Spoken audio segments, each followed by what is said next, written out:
That provides someone certain types of protection and some small privileges that other slaves do the opposite. That could take on many forms. It could mean not having to work with you. It could mean having slightly better food once a day. It could also mean keeping one's children safe from harm or from being sold away. Black women were presented with a series of possible choices.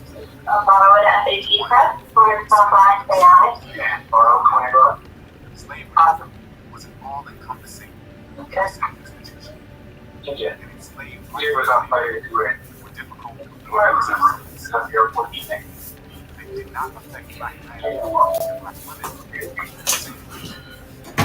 Importantly, for cycle, their experiences revealed that as critical as black women's labor and reproduction were to the early American economies, they were not valued as such. Not on the auction block, and certainly not in perspective. Black women's particular experience during the era of slavery gave us insight into the early evolution of racialized gender oppression. It was continuing to evolve in insidious ways for centuries to come. Crash Course is made to help all the innovation team is thought that. Production. I'd like to thank Crash Course forever. Serious education. The crowd content. Restaurants, bars, I never go to anybody's house. I would love my funny stuff. Now, you can get your first bottle of Trilogy free. Trilogy was able to help you know more content. One of your best forward. I have really been active, especially in my area where the song that was the most self-conscious I've ever been in my life. Thankfully, I found Trilogy. It literally is like when you sign up your driver's license, it's there to answer all your questions. Here's the best part: your own personalized night cream that is created for you specific skin. So this little bottle is basically like Nick at night. Basically, in order for a CJ to fit and look that good.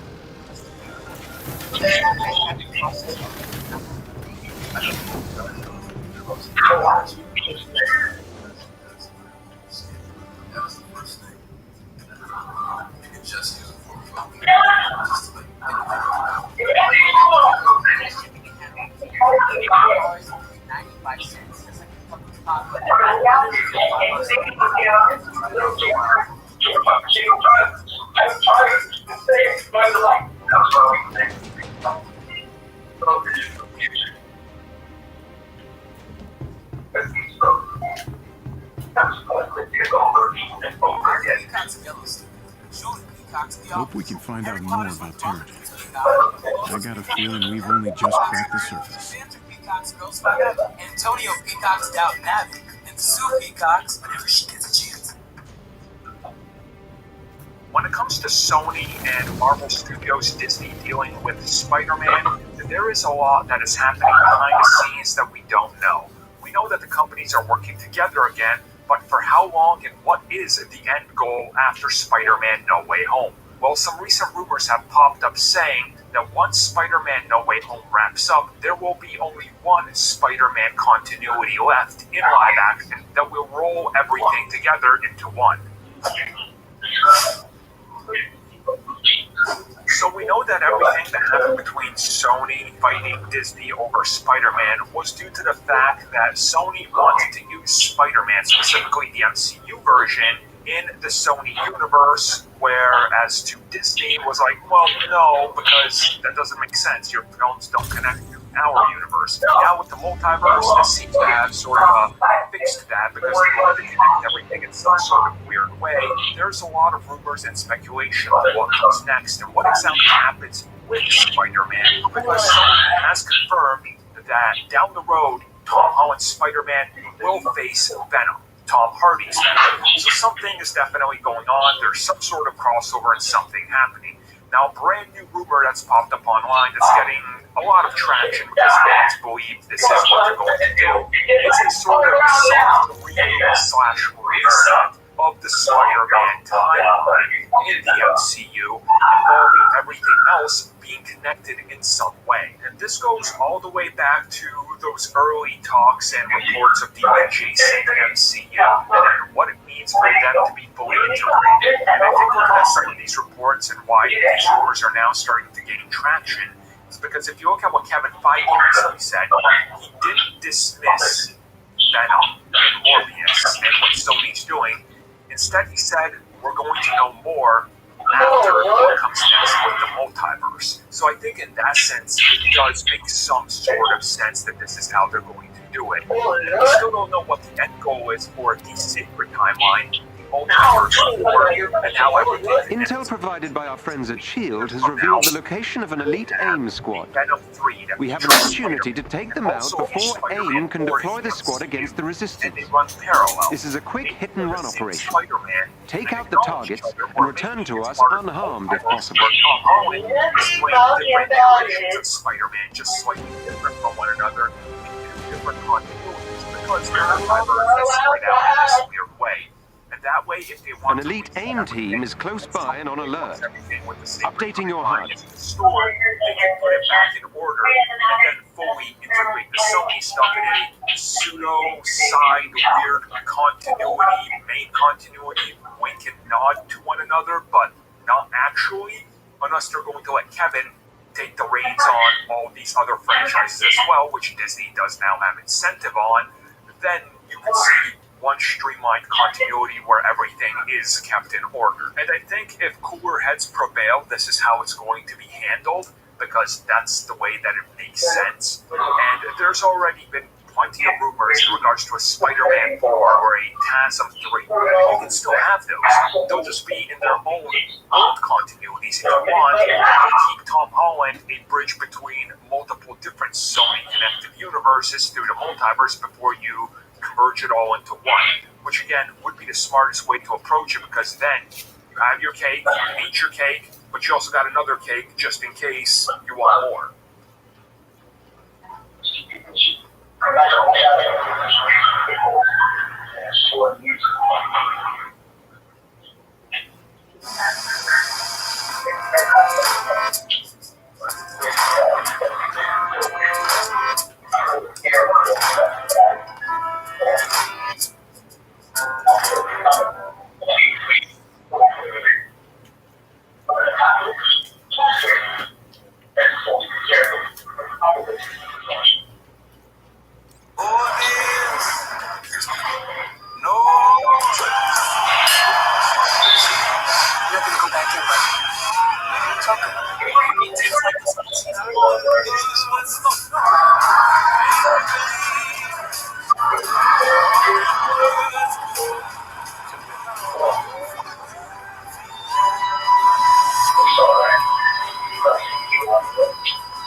Hello, I'm Simon Whistler. You're watching Today I Found Out. And in the video today, the McDonald's Monopoly scam, Operation Final Answer.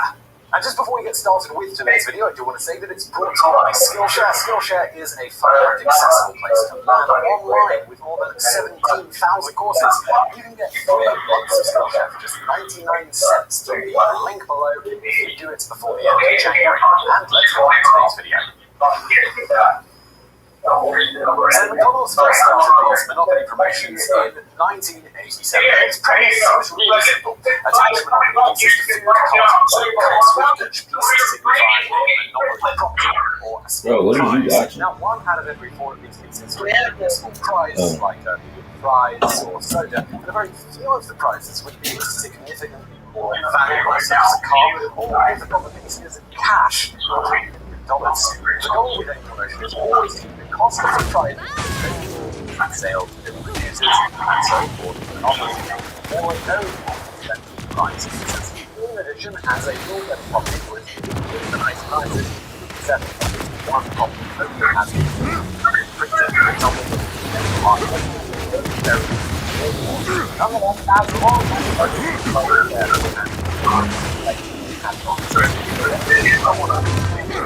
prizes, although some years there were like $1 million grand prize. But that is the key there. It's essential fairly. As it turns out, as with the real game of Monopoly, it's not so hard to cheat in North America. And this is where Drew Jacobson of Simon Martin Incorporated enters the picture. This company was the one-time manager of the Monopoly promotion. Is that it is the Apple marketing security officer in charge of the distribution of certain game pieces. As part of his job, he would travel with said pieces to the factories where McDonald's cups and cartons, where the pieces would then be attached to said items. Now, in not exactly an Ocean's 11 style paper, on reach with the sealed envelope containing the pieces, Jacobson would simply go into a private place, like an airport bathroom. Every member of the elite team must be defeated. And then the rest are not invited himself. With his first theft in 1989, Jacobson gave $5,000 to his stepbrother to get the credit. By 1925, he was of the business value to further distance himself from the family.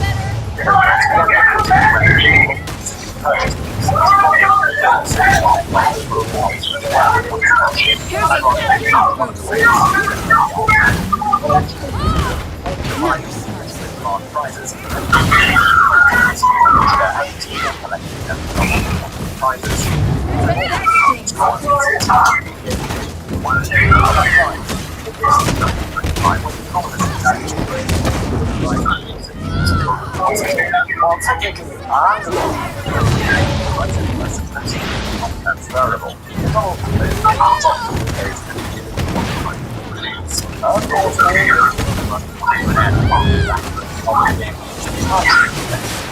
Players will catch on. And so it was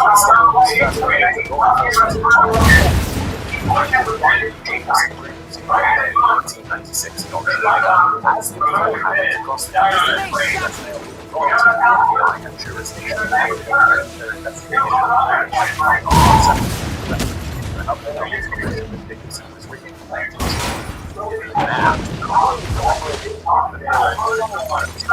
Contest to enable agents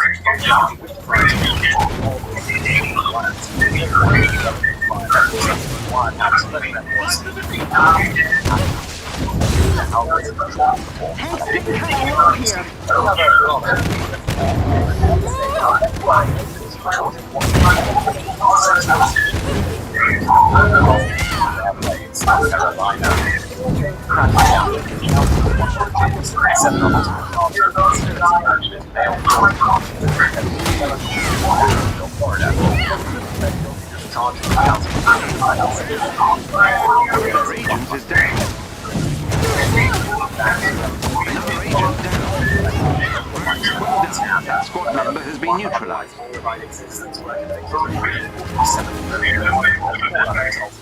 Found guilty, although 4 of these are parodies.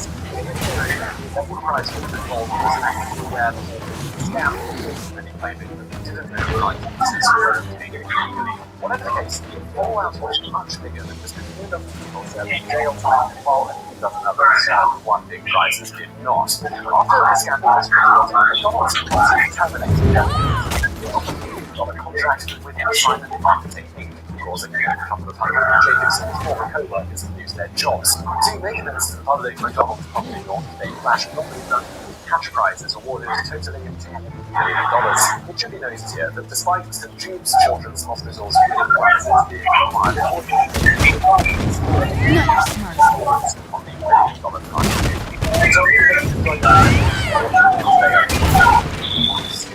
so as I mentioned at the top of the video, Skillshare is $1 million more than 70,000 courses available. So it's 2008 as a brand new year, so why not make this the year when you learn something? You can learn an incredible amount on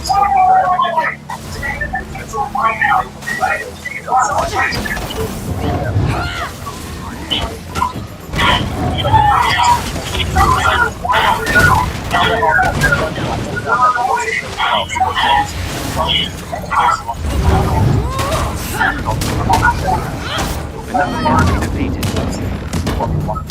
lecture and no limits on what you can watch and learn every month. And yes, as you're watching this video, try Skillshare for 3 months with this month. So January. But obviously, learning something is together to learn skills. The team are no longer a threat. Haven't committed to learning something new this year, and you want to, Skillshare is going to provide an inspiration. It's a win-win. So, as I said, click in the description below to get Skillshare for 3 months for just 99 cents before the end of January. And let me thank Skillshare for sponsoring this video. And also thank you for watching. Good job, Avengers. With this victory, you've weakened AIM and given the Resistance a leg up. Keep it up.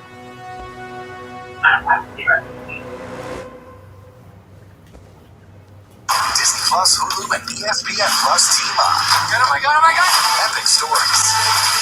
Tons of shows and movies. And can't miss sports.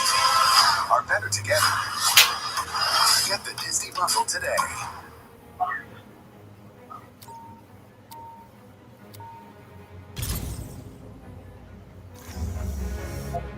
Good grammar and spelling are important, but if you want to write essays that inspire, messages that forge brighter connections, and emails that get the job done, you need to think about more than just grammar and spelling.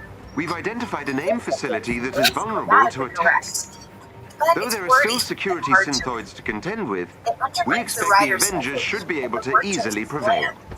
Take out any AIM forces you encounter. Technology helps you craft compelling, understandable writing that makes an impact on your reader. Much better. Cussing. Works for your work on your Check for the location on your HUD. Imagine what you can do with the secrets of the world's best writers at your fingertips, anytime you need them. Are you ready to give it a try? Installation is simple and free. Visit Grammarly.com today.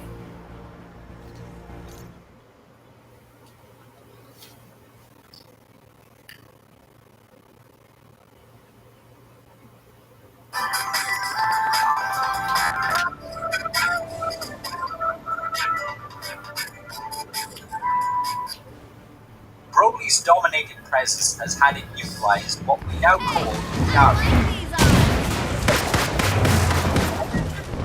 Great power in integrating with whilst their codes and other eyes. The Kari is a pack used to let's be honest, that implies it makes sense that that path unlocked dragons.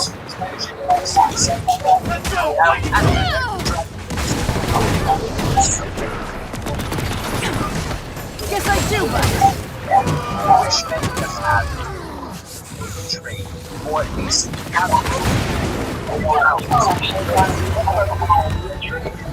pass on his trade. You so tired of what, babe?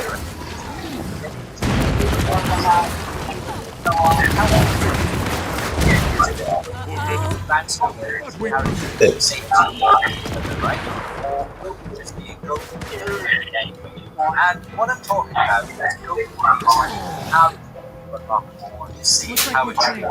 But we can't forget that Goku is still just an old-fashioned player with Zaru ability laid dormant inside him. These enemies must be defeated. Primal Saiyan traits. I think it provides a perfect opportunity for Goku to learn how to tap into let's get Zaru power.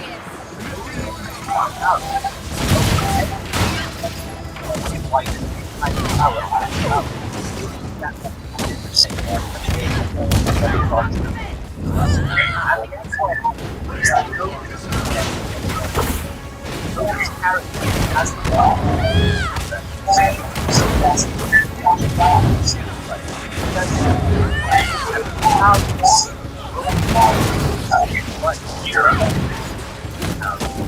Imagine the source.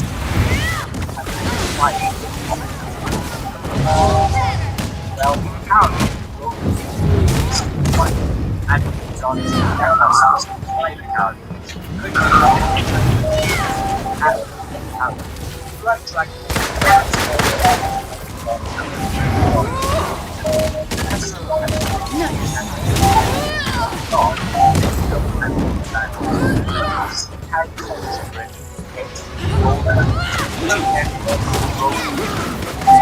That's God.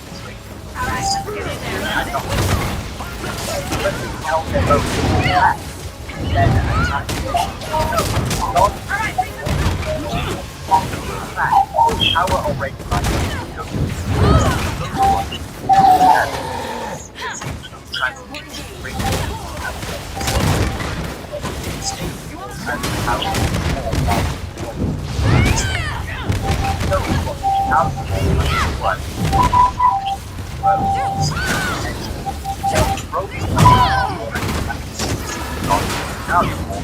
then it shows that God is not suggesting users full potential. Even ultimate Gohan This might hurt. started users and Gohan struggling. That's not how God. The same goes whatever you do on God. And Gohan is the same God. He had power to light this and guess what? Power. Goku power and that right. So when the power however, there is a far more power in a big street dependency, and that's what style. Like how finding that is already like so safe on others. Possibility. How do you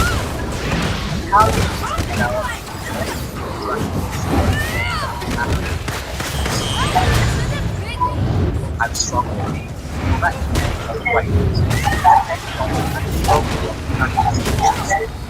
Remember, so our I would like to see it on 7 times power. How to drag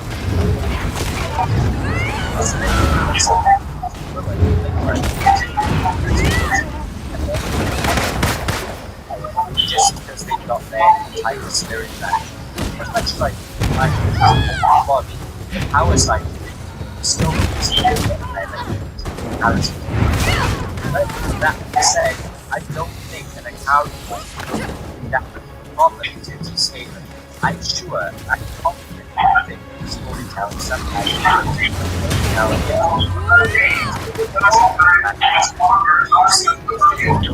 Enemies have been defeated.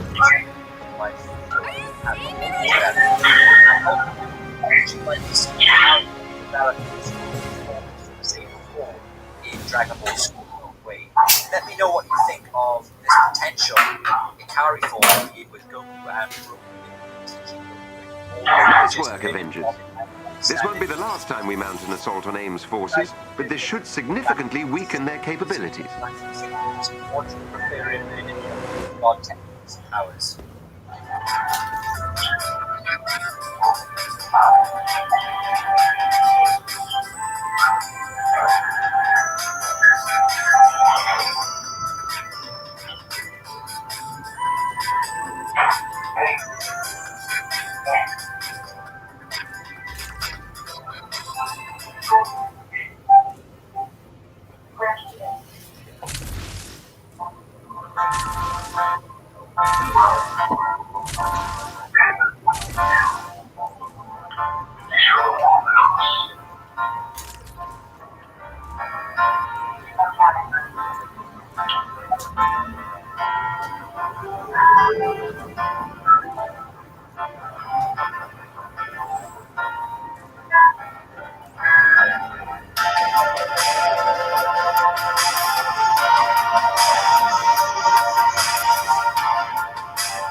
My bad.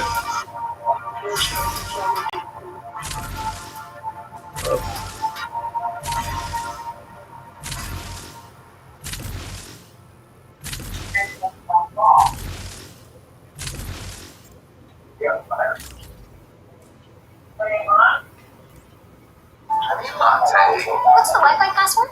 Oh, it's hacked. It's easy to be unsafe. Mom, what's your 401k number? Now it's easy to help protect yourself. Opt in to cyber safety at norton.com/cybersafe.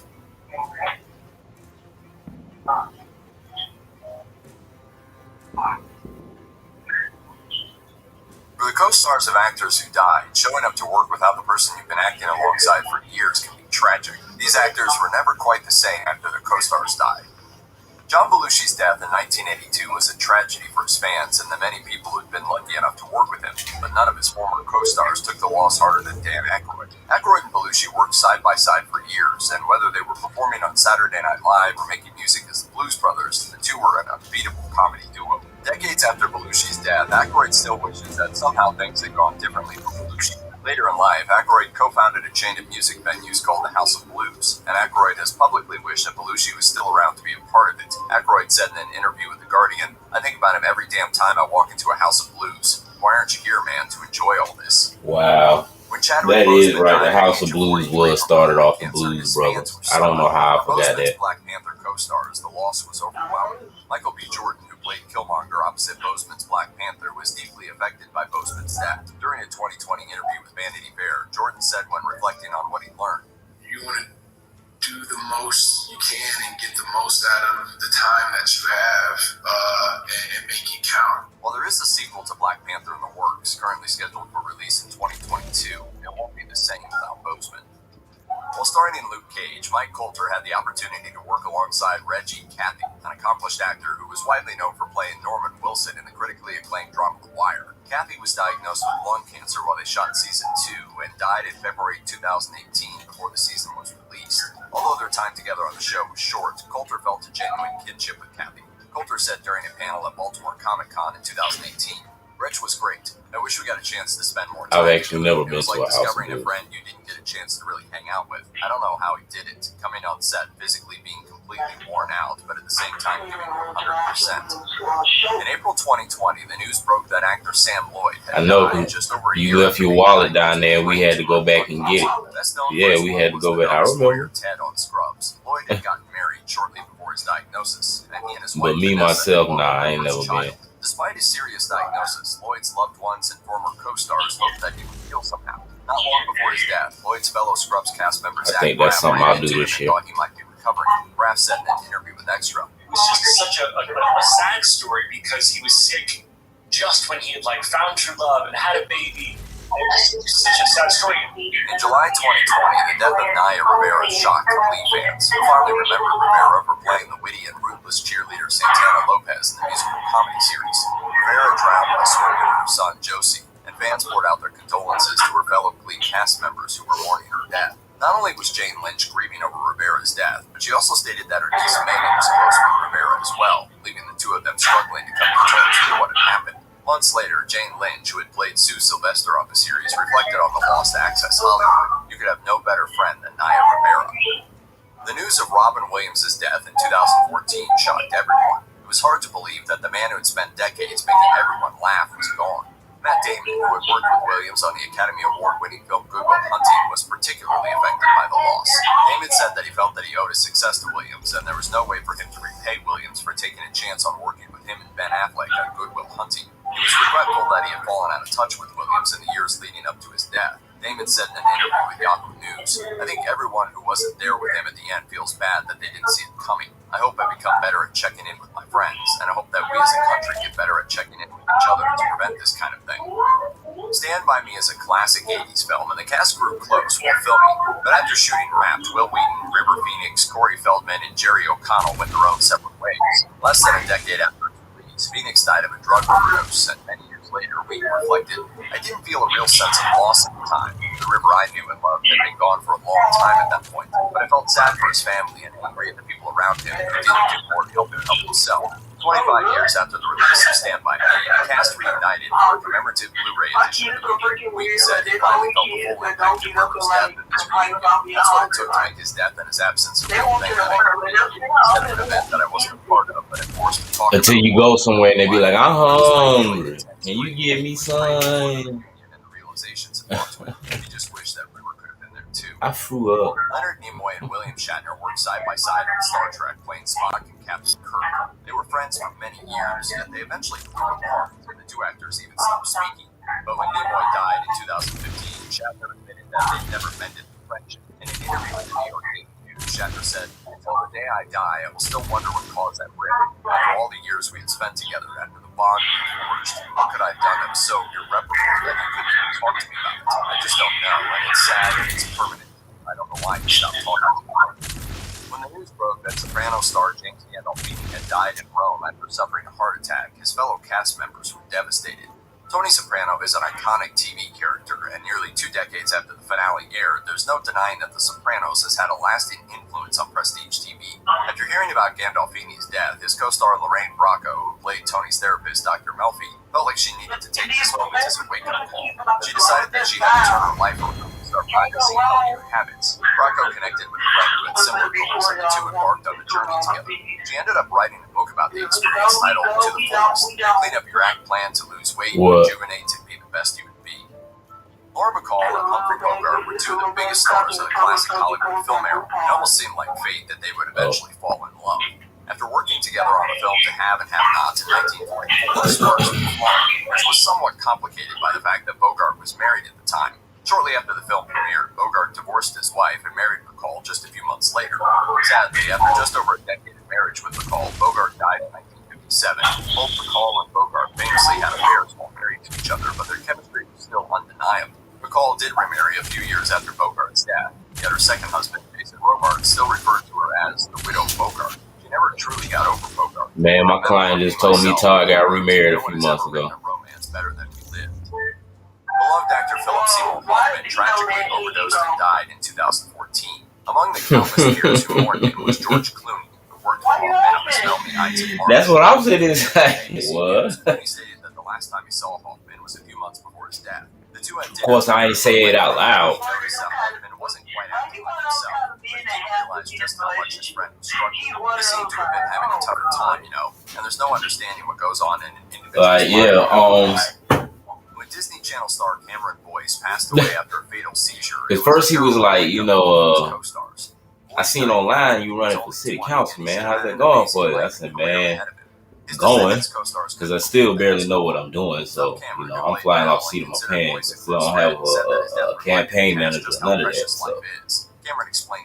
So he got to talking. He was like, well, I know that kind of sucked. Nada didn't endorse you. I was like, yeah, I don't think Sis knew I was running until she endorsed old girl.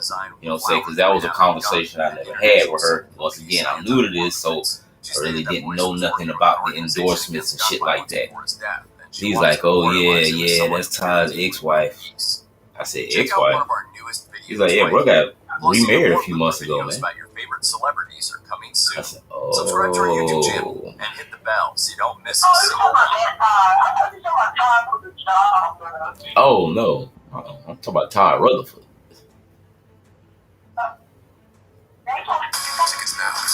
Huh?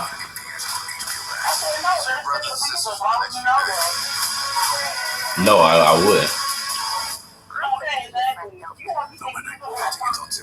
Oh, no, Our homeboy is loving being single again right now. I love this Rakuten app. Look at that. I open the app, find something that I want to use, start buying, and get 3 times cash back. Todd's loving it right now. My favorite thing about Rakuten is I'm talking about dude. I'm like, damn. Who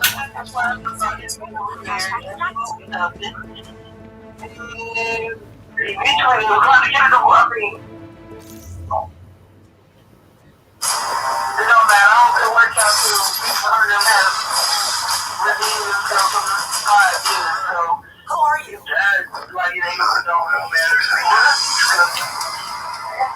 Going back to the MCU, we have a keystone event, and that event is Tony Stark becoming Iron Man. He's forced to build these weapons for an organization, and that organization was the 10 Rings. Yep. But that's what I'm like, how do you know that? You know what I'm saying? Like, Wonderful character who really wanted to do something big, and that was shown. When they announced this movie, I was really excited. how you know that, my boy? Kind of tongue in cheek, I ended up tweeting Marvel, hey, are we going to talk or what? I'm very glad I did that. So intense as this character. Shang-Chi was made for seeing it, and I feel his passion for it. The backstory of Sean is really unique, and that he discovered that his father was this evil overlord that brings our family power. He's brought back into his father's world and has to deal with coming face to face with him again. He's a much weaker and more hearted father.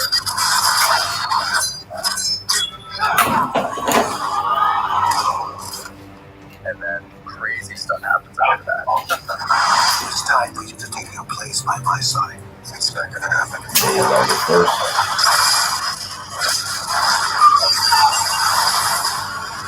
My heart was definitely in the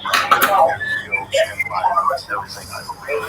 It is a crazy wild giant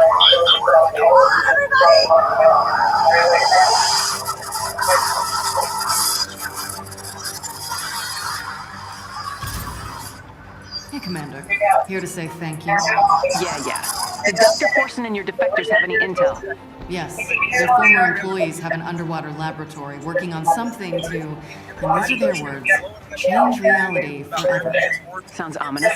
Jarvis get us any specifics? He's looking, but it seems like AIM doesn't want anyone knowing what they're doing down there. Which is probably why the scientists involved went out. AIM has them trapped 20,000 leagues under the sea. I want to go in and get them. Let's just avoid a watery grave. Deal? Always. You didn't mention we'd be having a snow day.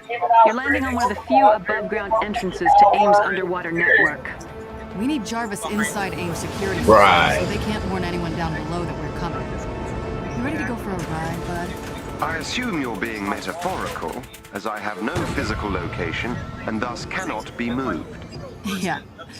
Roger that. Time to commandeer a deep-sea elevator. Our lives never get more normal, do they? I'm working my way through layers of encryption, but it will take me a moment to get to the elevator controls. I'll take these guys out while we wait. Sorry, boys. We've got an elevator coming. Looks like we've got a special guest. That unit is emitting an NFC security field. You'll need to take it out to gain access to the elevator. On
Based on his comments in this new video, Kevin Feige is basically saying that their original idea for that. Hey, Jarvis. That thing I mentioned?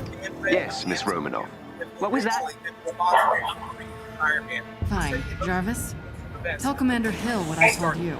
AIM's network security is weakest below sea level. Miss Romanoff asked me to open a connection to the underwater lab's intranet. Listen.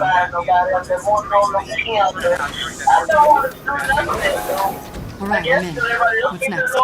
Guards up ahead. And we're getting an SOS. That's why I suppose. What you mean? That's It's one of our scientists. I'm heading for them now. Jarvis, other than our little side quest, dig for any info on what they need ocean pressure and volcanoes for down there. Understood.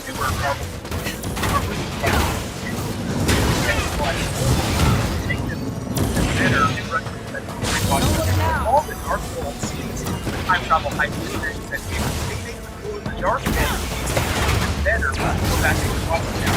Now I want to all time so far, but after the show, now you'll be able to go back and watch that and some of the events around it work that happened. The big Marvel thing, the future, the year, the different characters, characters never before. Tom Holland's Spider-Man is another really good example of that in the MCU. He was around for all the big Marvel Phase 1 stuff, the Infinity Saga movies, and he'll be here for all the Marvel Phase 4, Phase 5, X-Men, and Fantastic Four stuff as well. So he's a bridge between the past, present, and the future of the MCU. And so it's another way of showing how important Iron Man is, the foundation of the MCU, and how everything is connected. But Tony Stark might be dead, reality in the present day, but it's still very much connected to all the new stuff. I also just did a video about the interview because he is like the next big fan of the threat.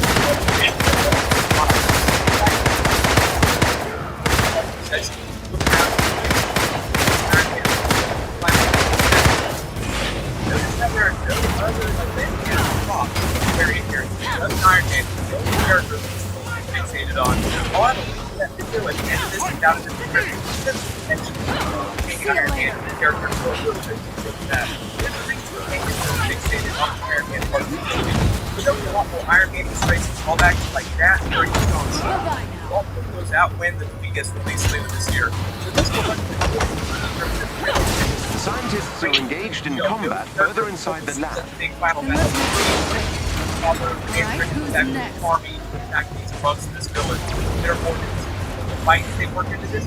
Behind the smaller temple where they're fighting here is the link separating that special world and all of these monks in the shoulder. Is that you? We need help! On my way to you, Dr. Ramus. Hold tight. Not really enough!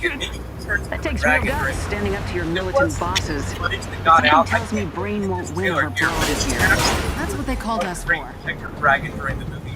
You see the Mandarin looking out at the lake. You see the dragon come bursting out of it. There's also some separate footage that shows Michelle Yeoh's character standing in a lineup with Shang-Chi, his sister, the other monk characters, having their big gunslinger standoff moment with the Mandarins when they first show up, before the battle actually starts. The whole thing with them teasing what might be behind this door in this ancient fire! Everybody fire! Your undersea friends need your help. Spaceship that was trapped inside this mountain where it had crashed thousands and thousands of years ago. They were an ancient race of space dragons, so it was just advanced hypertech. So it would be like them protecting a version of Odin's treasure vault. But I'm assuming because they've already changed so much about the backstory of the 10 rings of power themselves in the MCU, whatever's behind this door is also more than footage of the big battle here, where you see a bunch of tiny dragons carrying the Mandarins bending to the sky and start ripping him apart. Still not totally 100% on whether or not this is going to be the MCU version of the McLuhans. There's also more footage of the Mandarin flashbacks. Jarvis, what the hell is going on? Apologies, Commander. I'm not certain myself. For attack powers. I think the whole idea with the 10 rings of power in the MCU is that they're going to evolve their power the same way they evolved Thor's powers. Like you see him in the first Thor movie, he uses Mjolnir for basic attacks, flying around, lightning attacks. By the time they get to the Ragnarok, we can do this! Find out oh man, this hurts. God, because he never fully used his powers. And then by Avengers, it's more even possible.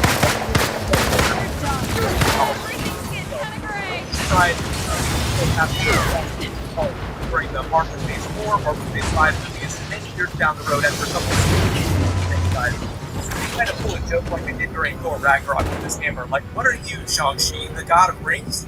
It also sounds like by the end of this, on the other side of that door. Protector of this ancient city. So I'm curious now to see what's actually inside what they're calling this ancient city, and if it's going to be used as part of the overall plot of Marvel Phase 4 and Marvel Phase 5. The same way they did with Wakanda during the Black Panther. We have to hold out!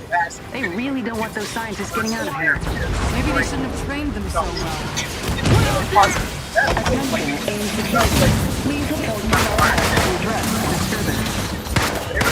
Disturbance?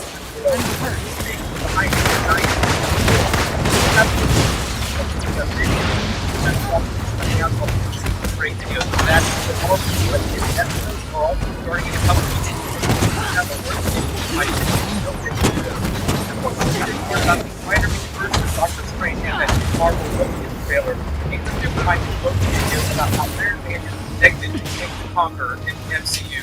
Thinking like watch this on this big guys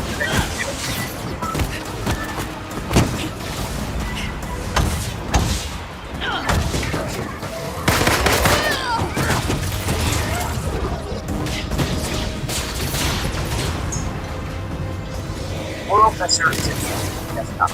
Once the game starts, Oral Messer scouts your opponents, learn how well they play the games, how aggressive they are, and what lines up.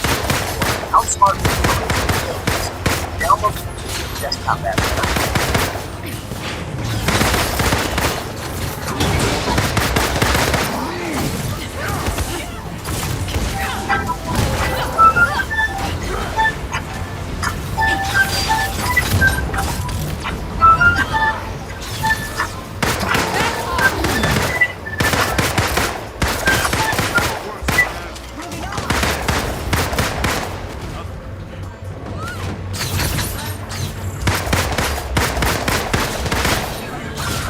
Welcome back to Rockstar Military Boss. Now that Loki revealed it was Kang the whole time, and that Kang is really the whole time. And it's time to kill Iron Man.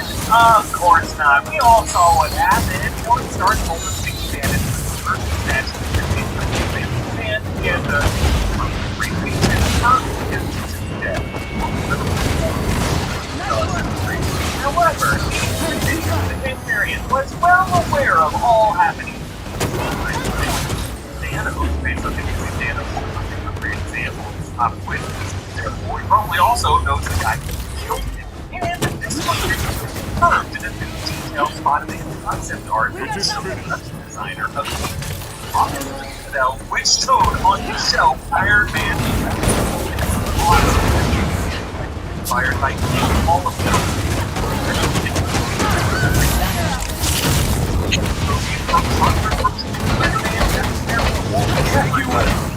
We need to shut down the work we're doing here. How?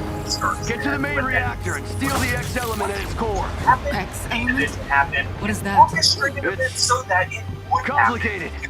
I'm assuming AIM won't part with this X element easily. Well, if he's the What's Matrix security like at the architect, reactor? the father of the Everything here is motion activated, including security. Getting in and out unseen is Widow's specialty. Recently, I explained Guess how it's time many to of go the stealth. sins that we've seen in the MCU, they activate glitches or patches within King's Matrix, and I placed the moment that Look for a chest with gear nearby. Company! I'm Dr. Evans. Dr. Strange.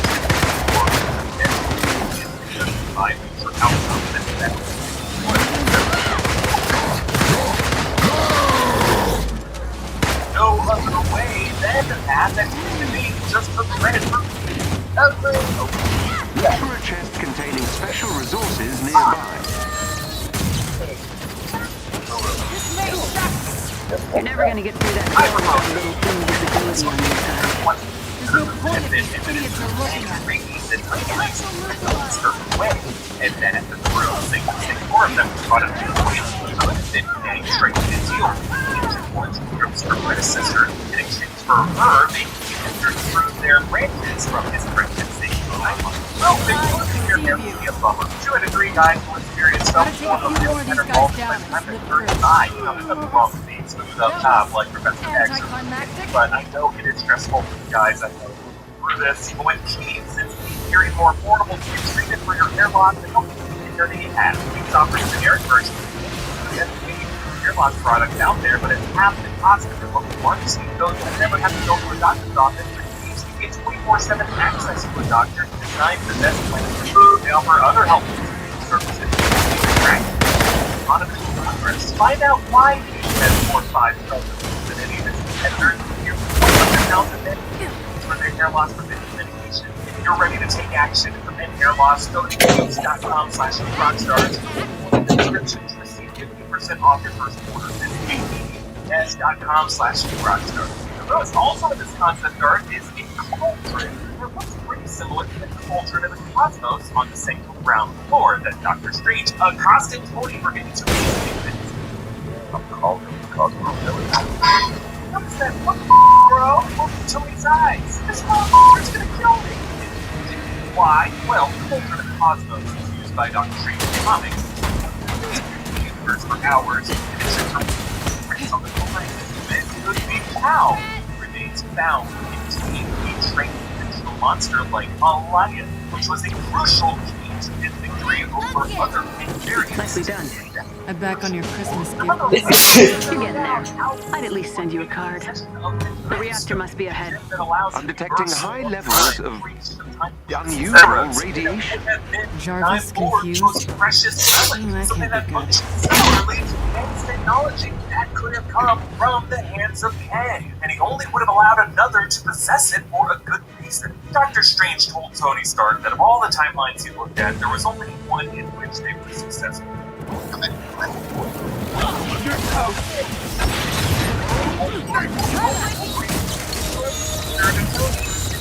That now was time for him to get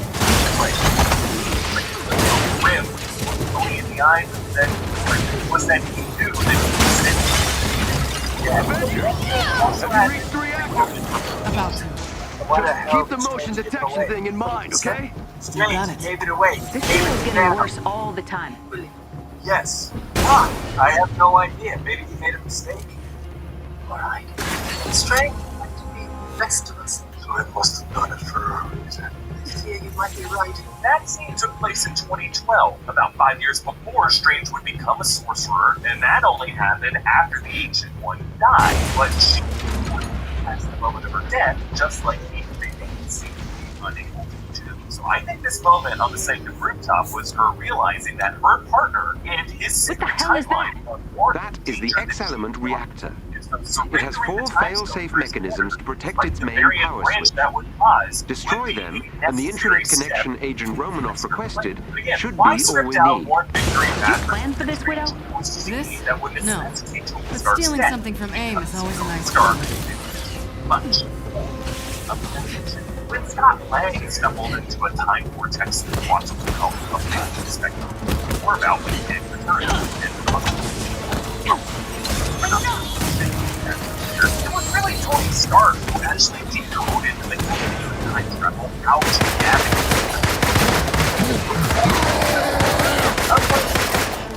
This is fine. And they can explain how Nathaniel Richards' future discovered and alternate universes wasn't able to do anything with that discovery until another variant walked into his reality and began to compare notes with him. Stark didn't have a lab partner variant of himself. That's a possible brain friend to his daughter. Yet he achieved this eureka moment. Research One fail-safe mechanism. The next is on another floor. Going up. Jarvis, how's your connection? You don't let me in on whatever is happening, I will scrap this mission. You and I both know I'm the only person who can do this. This is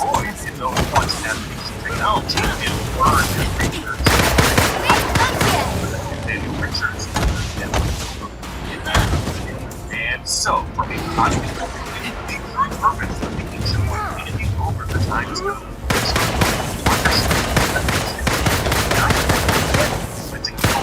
start erase it from existence. And folks, a plan for saving the universe, we can credit me to front.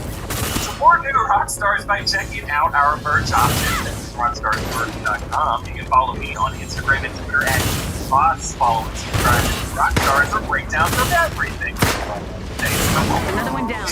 There are more motion-activated security measures above you. Stealth is advised.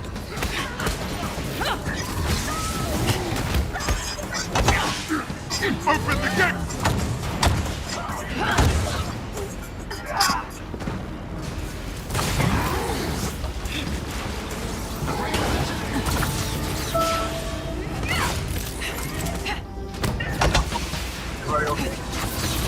I got a call. There was trouble in the house. Okay.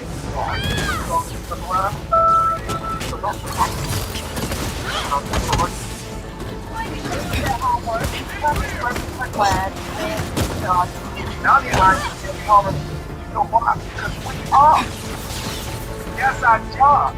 Keep harmony free. You want to check on the kids? Let's check on the kids. We got to get you the doctors, lawyers, plus a couple of minutes in this house. Talking about it's just very, very unlikely. What do you think when I'm on that thing?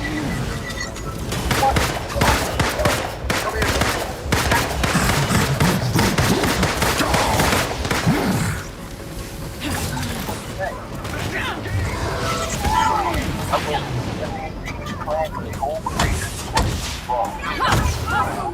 It's still so great. How come I've never heard of it? They're confident. Okay, they're just not used to seeing good looking people like that. These nerves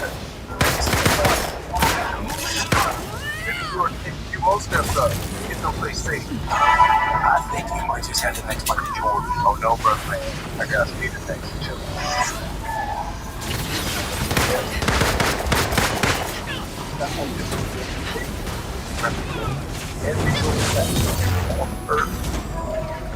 I'm not gonna let you get out.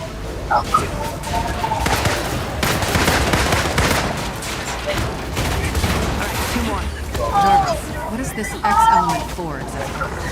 I'm still trying to determine its use.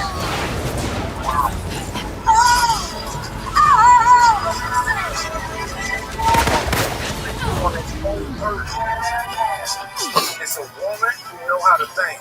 Yes, Daddy. Ain't nothing she can't do. The reactor must be ahead. I'm detecting high levels of unusual rate. Venus and Serena gonna shake up this world. Venus Williams, who is your best friend? Hey, Daddy. Serena Williams, who is your best friend? Venus. Then you.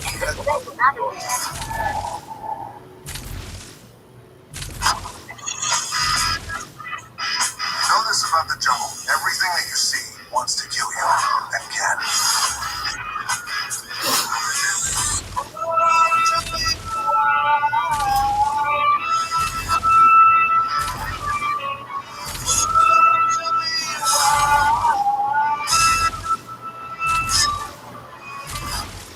Jungle Cruise. Applebee's in a movie. Now that's eating good in the neighborhood. My hero is back, so that means the spoilers are back too, so let's get into them. Title of the chapter is From Class A to One for All. Kirishima Hagakure and Aoyama hand the unconscious dictator to Endeavor, who just got there in his car, so that clears up the dictator, but also that's pretty interesting because I guess the car at the end of the previous chapter was Endeavor's car, which means that he has the same car as All Might, which I guess is understandable, but it seems that a lot of people thought that that was All Might at the end of the previous chapter, but I guess that means that it wasn't, and that we still haven't seen All Might since Izuku left him and we saw Stain behind that wall. Now, I wasn't saying that it is guaranteed that Stain killed All Might. I was just simply putting it out there that it is a possibility. We still don't know how Stain is going to react to All Might's true form. I certainly hope that Stain doesn't kill him, but it's just, we don't know what's going on yet. He says that he needs them to keep the nearby anti-hero civilians safe, but Hawk suggests over the phone that leaving it all to Genus would be faster. I guess it would, because he can just round them up with fiber. Kirishima's frustrated because he can't do crazy moves and use flashy techniques like some of the others, but he also has lots of things he wants to say to Deku. Oh, this isn't fair. I want to have my time to talk to Deku about the moment that we had in the series that lasted for more than one page. Aoyama and Hagakure agree and they all start running.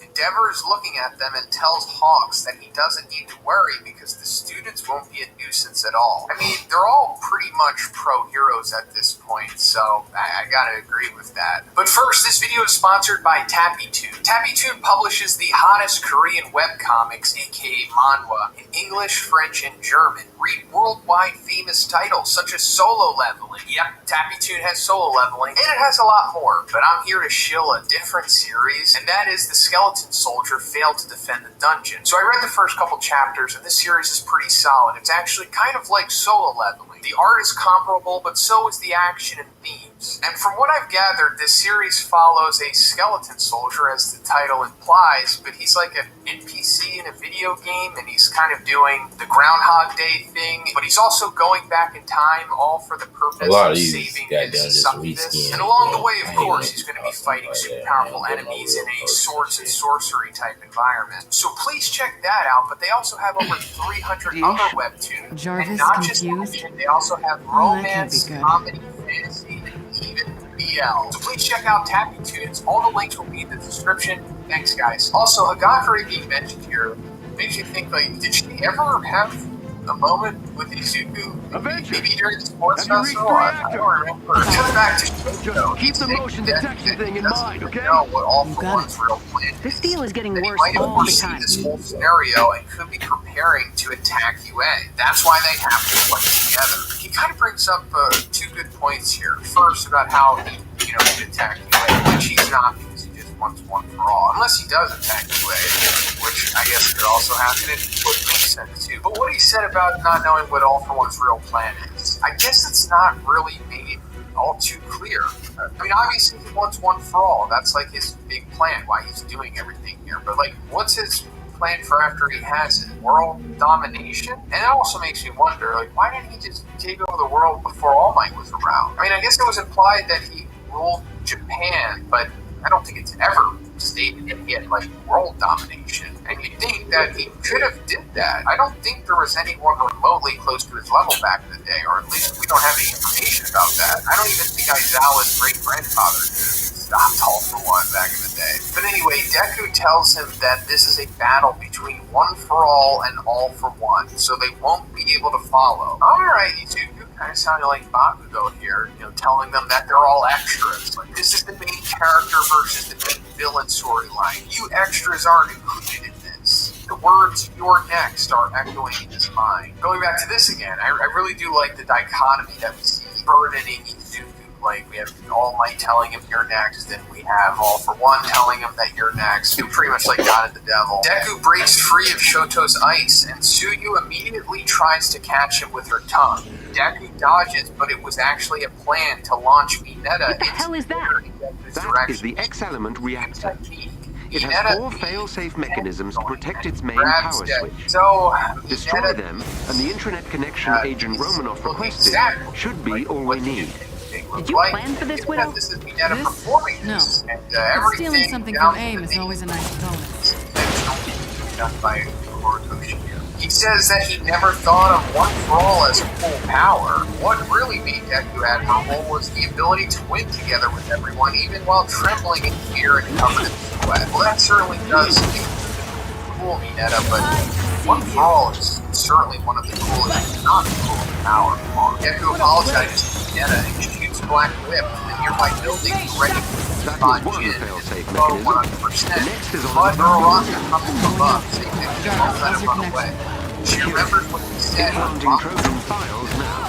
You don't let me in on whatever is happening, I will scrap He this says mission. that this time You and I it's both different. know I'm the only Before she person who finished the believes sentence, Deku dodges her tackle and soars into the sky. Uraraka then calls everyone, and that's when Koda, Tokoyami, Sato, and Soji pushed Todoroki together with Nika, Bakugo, and Ida.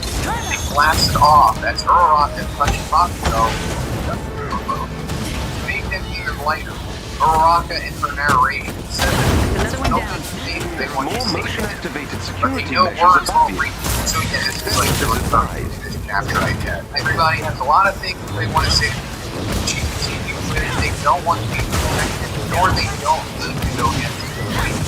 They just want to be on his side. Bakugo in this narration said that he has things that he wants intelligence. So that line right there set off a portion of this fan base for sure. But the one who has the body built for withstanding such speed, second Deku is Ida. And also this is showing further growth for Bakugo, admitting that Ida is second to Izuku, and that he himself is pretty much third. He then blasted Ida off with his new Okay, so that's a cool new move. This could be like an evolved version of the Explodable. That makes the most sense here for blasting off Ida, unless he's just getting like a straight blast. No like resistance at all. Ida in his narration said that Deck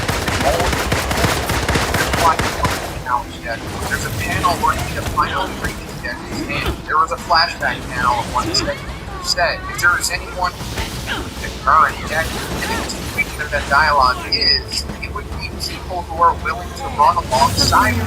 Okay, so we're finally seeing what the second user said, and he is in fact not dropping Bob here. I thought maybe he was directly talking about Bob those since Bob on the panel after the dialogue. After no, it's kind of yes, Bob does script what he said, but it does as well and it's from Spotlight in the sequence. So no confirmation of the second user knows Bob yet, but I'm assuming that it's all somewhat I'm still trying to determine its use. But he refused. He said he will follow him wherever he goes because Jenny is someone who will grab the hand of a lost child / person and stick to people's business even when not asked. Of heroes. Both Deku and Ida were both seen tears. End of chapter. So that was a nice little moment, kind of like a callback to the scene on, when Suki and Ida's relationship was most prevalent. But that also makes me wonder, maybe Steve shows up for, a big old reunion in the next chapter? Probably not, though. But let me know what you think about this chapter in the comments. If you like the video, guys, please give it a like. Please subscribe if you haven't already. Have a great day, and I'll see you in the next one.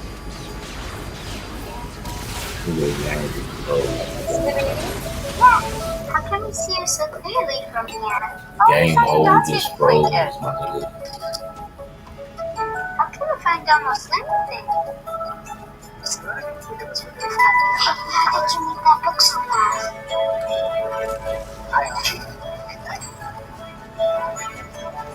Wow, how did our phone get so smart?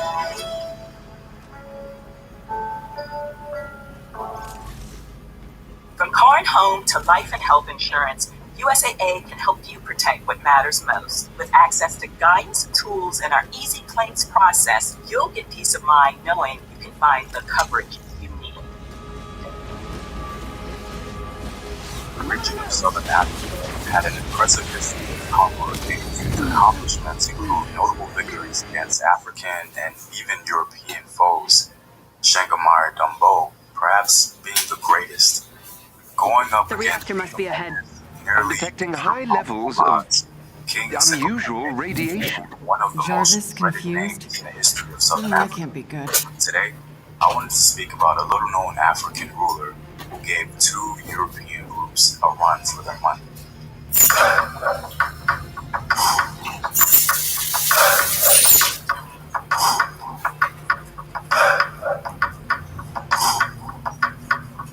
What up, African world? It's Team here, and welcome back to another video of African history, culture, and worldview.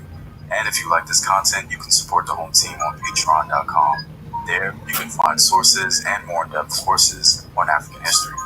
And with a word from my sponsors, there's a new social media platform dedicated to educating and uplifting our people. No longer do we have to be censored for speaking our truth. Our Black Truth is Black owned and operated, and a place where you can post your businesses and even monetize your content. You can download the app at Google Play or the App Store, and you can visit the website at ourblackTruth.com. Links to everything in the description box below. Before we speak about King Sekou Kune, we need to first tell a little backstory on the Bapedi people in general. In the 19th century, it seemed as though the Bapedi were on the verge of near extinction due to attacks by the Matabele people, also known as the Northern Ndebele. Now, I'm aware that the word extinction is a slight exaggeration, but I use it to more so illustrate the feelings of desperation and loss by the Bapedi people. The Northern Ndebele overwhelmed the Bapedi people, killing just about every one of their royal sons, except for a Bapedi prince named Sekwati. Sekwati fled with the remaining Bapedi people. They then became wanderers and survived by raiding small villages, capturing women and cattle. The Bapedi also faced an uphill battle against the Zulu and Swazi people. Despite these odds, the Bapedi successfully resisted these African ethnic groups, via guerrilla warfare, refusing to meet the enemy in pitched battle. To appease the Zulu, the Bapedi opted to send gifts to remedy Y'all give me a second. I gotta eat. Even though the Zulu viewed them as a sort of vassal, the Bapedi people did not see themselves as such. They were the underdogs, simply playing chess from their perspective. Troubles over land grants via Boer and Bapedi interactions escalated quickly.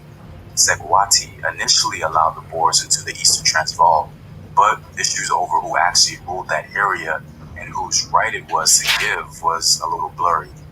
This caused major friction between all parties involved, African and European. The rapid arming of the Bapedi alarmed their Boer neighbors, who decided that the tribe must be defeated and disarmed before it became too late.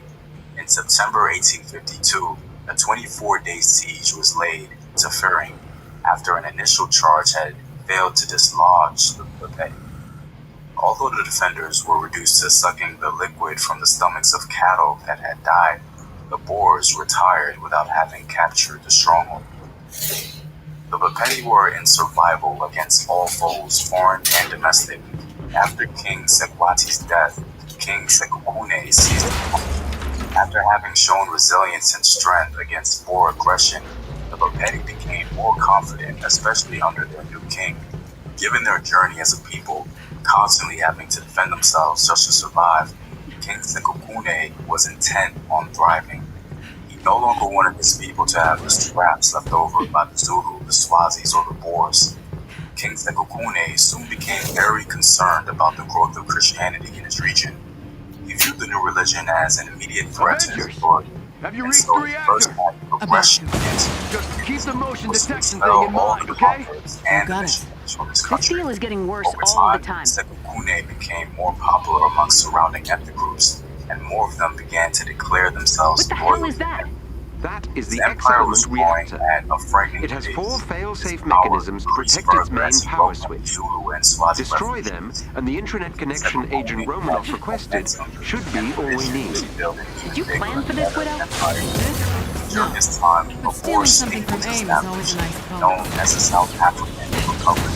Nice. They were able to collect taxes from some surrounding African That was one countries, fail-safe but the mechanism. collection of The taxes next is on another floor. increased as Going other up. African Jarvis, how's your claimed connection? loyalty to King Secure. Sekukune. Implanting Trojan files now. You don't let me in on whatever is happening, I will scrap this mission.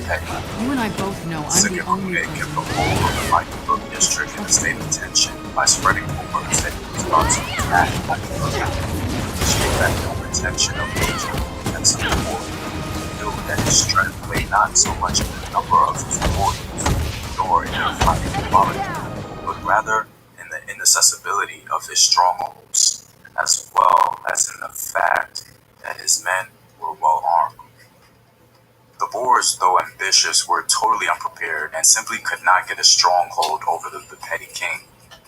Once the commando started out, Sekukune sent small groups of his men behind the Boer lines to harry undefended farms.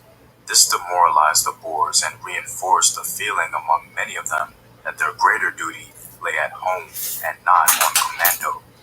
There were consequently numerous desertions in officers and great difficulty in reinforcing the Boers. The Boers eventually found success by shifting strategies and preventing the Bapedi from sowing and reaping corn. Sekukune's power was intact, still somewhat checked by the Boers. However, this was viewed as a failure by the British, even though they initially condemned the Boers as an act of aggression. They would eventually replace Another one down. British There are more believed that motion-activated security measures above could you. have repercussions, Stealth is a encouraging try. other African groups against European powers. Unless Sekukune's power was launched on other tribes, it gave the impression that the Europeans were unable to control them. King Sekukune formed a transition of power division between the Boers and the British, what the former Bapedi would have formalized with the Zulu, offering temporary treatment with the intention of gaining time and opportunity. It was only the chronic food shortage situation that kept Sekukune at bay. This strategy actually worked, and the British were mostly under the impression that the Thus, the removal of volunteer troops were disbanded in areas important to King Sekikune. Sekikune conducted surprise raids on isolated farms, hoping that these small incursions would convince the British to cease. Prior to passage in another part of the country, in August 1878, the British sent Colonel to determine the result of Sekikune's stronghold. This expedition failed to reach the Buffet ruler and was retracted. The chief president status and eyes of the surrounding tribes had increased greatly after the failure of Roland's expedition. That boats had withstood the onslaught of both war. In 1879, General Garnet Wolseley came to the Transvaal to consolidate British authority. Instead of violence, General Wolseley thought the captured Zulu ruler at the time would be able to scare his king. After the capture of Zulu king, the British general offered terms, and of course, the Buffet refused. General Wolseley decided to overwhelm the Buffet by sheer weight and numbers. The attack on Sekikune stopped wouldn't be too long. The Leidenberg column, comprising 5,000 from 8,000 Swazis, 400 other Africans, and 400 Europeans, advanced from Fort Burger to set up Fort George, 5 miles from the base of the hill overlooking Sekikune stopped. The main column, a total of 3,000 Europeans, 2,500 African allies. It's interesting to see a clear tradition during the period of colonization in which European forces would continually be reinforced and sometimes spearheaded by Africans or an allies. African efforts to the principal weapon Europeans indirectly used against the continent. But all in all, King Sekikune was defeated by this massive force of Africans and Europeans. In the face of terrible circumstances, the repentant people stood toe-to-toe against great odds under the leader, great King Sekikune. Surprisingly, in rare form, the London Times spoke about King Sekikune glowingly. We hear this morning of the death of one of the bravest of our former enemies, the chief Sekikune. The news carries us some years back to the time the name of Sekikune was a name of dread, first to the Dutch and then to the English colonists of the Transvaal and Natal. Well, I'm all out, guys. If you like these videos and want to help in its continued production, consider supporting the home team on patreon.com. The link is in the description box below. Know thyself. Remember your ancestors. Peace.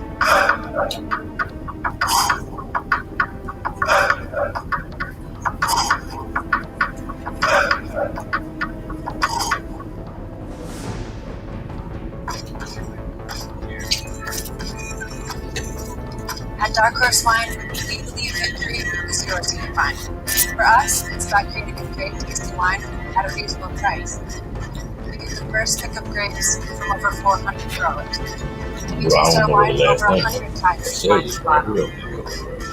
That is our win. Those are our terms. Dark Horse Wine, the taste of victory. Does it bother you? Everything you're selling is pink. Welcome to Watch Mojo, and today we're counting down our picks for the top 10 movies that left out the real horrific ending.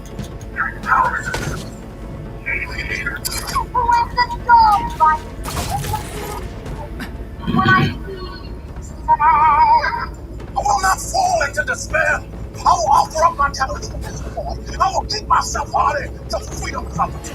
For this list, we'll be looking at films that were based, however, loosely on true stories, but left out key factual details that would have made their conclusions more depressing. The spoiler alert for these flicks is, of course, in effect. Know of any other true story movies that changed the endings? Let us know in the comments. Now on to the top 10 that will leave out the details. Number 10, An Unhappy Marriage. My Left Foot. Christy Brown was a man who endured many hardships in his life. While the biopic My Left Foot doesn't shy away from that fact, It did leave out a dark chapter of The story. X-element has been secured. That's why What did you put in their computers? A worm. Siphons money in small amounts from all their offshore accounts. It'll be months before AIM realizes anything is missing. The film ends with them celebrating with a bottle of champagne. dollars? Thought you might be paying attention, Tony. I'm sending you all a location. Meet me there and I'll explain everything. Because Christy broke. I needed that money. I could have sold my ancestral land, Unfortunately, given their you a loan. happily ever after It may wasn't not for have been me. so happy after all. When Christy Brown died at the age of 49, a post-mortem analysis showed bruising on his body. Many suspected the bruises were from neglect or someone physically harming him. The biography was Because we saw eventually them 5 published in a years ago depicted on Carr the deck of the as being Chimera. unfaithful. Inhumans? And everyone else whose lives we destroyed. AIM made a fortune off of 8A, and I... Wanted to play Robin Hood. It was the least I could do. No, Nat, if it's competition for least, I've got your back. We Number are 9, PTSD and alcohol What? issues.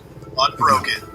No. Unbroken tells the riveting true you story guys. of Louis Zamperini, guess I an feel a American little soldier less who survived helpless. the bomber crash loop of the us in Pacific next and time. endured a series of POW camps before I'll the think end of about World it. War II. Jarvis, any answers for us about X-element and what it's for? It will take analysis and a laboratory to determine for certain. Please bring the element to the high-pressure container on board the Chimera. Can do. He had nightmares of confronting his captors that were so intense that he once attacked his wife at night before regaining his senses.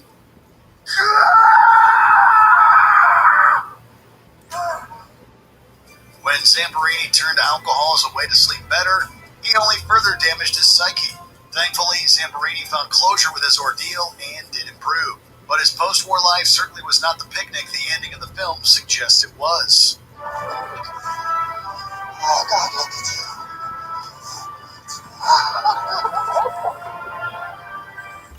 Number 8, Nazi Headquarters, The Sound of Music.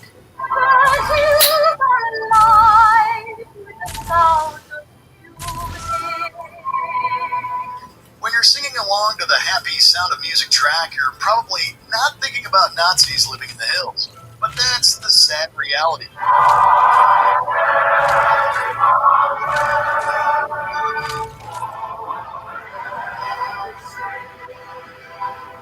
Sometime after the Von Trapp family vacated their Salzburg home in 1938, the house was seized and used as a headquarters for Nazi operations. It specifically served as the summer home for Heinrich Himmler, who was a major architect of many war crimes.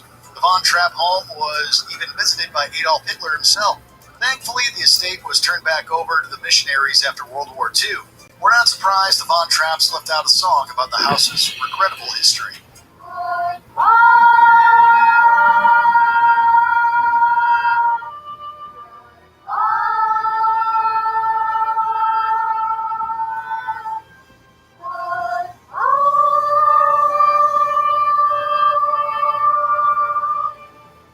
Number 7, Dark Final Years. While Martin Scorsese's movie here gave us a pretty solid preview of what Howard Hughes' life would ultimately become, it didn't portray every detail. Go away. Just for now. I'll see you soon. The movie depicted how he would sequester himself from the outside world for months on end. In real life, his isolationist tendencies only continued. His germophobia also prevented him from seeing his own wife for several years before they divorced. By the time that Hughes died in 1976, he was so unkempt that his body was almost unrecognizable. He can open the bag with his right hand and hold the bag out to me at a 45-degree angle so I can get into the bag without touching the paper. Although Hughes had a stature of 6'4", he weighed a paltry 90 pounds by the end of his life. The ending of the film is a fairy tale compared to the sad truth. The way of the future. The way of the future. The way of the future. Number 6, The Bearded Lady's Life, The Greatest Showman. Deal with me. Sir, I have to ask you. You are so talented, blessed. Most audiences knew that The Greatest Showman wasn't entirely factually accurate. especially since P.T. Barnum had a notorious history. But it turns out the movie was omitting more than just the uglier parts of his story. Letty Lutz, the bearded lady, was based on Annie Jones. She was surrendered to his custody when she was still an infant. Not one to despair, Jones was an advocate for the rights of so-called freaks and even broke away from Barnum to promote her cause. But her dire financial straits forced her to return to work with him. I'm not scared to be seen. I make no apologies. This is me. Jones had succumbed to tuberculosis at just 37 years of age. It's definitely not the big happy family ending the movie implied. You're from... It was from... You gave us a real family. Number 5. A Firing. Remember the Titans. Remember the Titans is an inspiring true tale of uniting in the face of cultural and racial divides. But not every person involved was infallible. We will be perfect in every aspect of the game. You drop a pass, you run a line. You miss a blocking assignment, you run a mile. You fumble the football, and I will break my foot off in your John Brown hind parts. 8 years after leading T.C. Williams' first racially integrated football team to a state championship, Coach Herman Boone was fired. The main reason he lost his position was because he was accused of harming his own players. This is no democracy. It is a dictatorship. I am the law. Although the firing was something of a shock to the city of Alexandria, 3 assistant coaches had threatened to walk if Boone was not relieved of his duties. Ironically, a movie called Remember the Titans forgot to talk about the unceremonious end to Coach Boone's career. You did a good job, I'm sure. You ran a tough game from what I can see. I'm very happy to have the approval of a 5-year-old. Number 4. Building the family of a musician who lost his life. Titanic. What's the use? Nobody's listening to us anymore.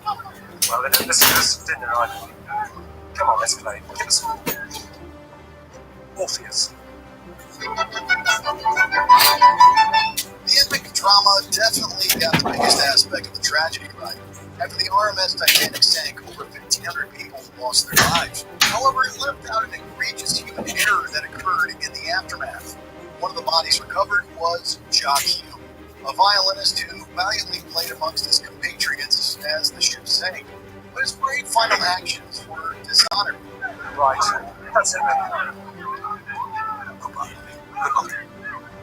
Bye, boys. The company that employed Hume had the audacity to bill his father for the damage done to the uniform Hume was renting. And how did it get damaged? We had the feeling it had something to do with the tragic sinking of the Titanic. Thankfully, Hume's father chose not to pay the bill. Gentlemen, it's been a privilege playing tonight. Number 3. What really happened to Pocahontas? Pocahontas. This animated Disney movie is notorious for its factual inaccuracies, especially when it comes to the ending. You have to go back. No matter where I am, no matter what happens, I'm always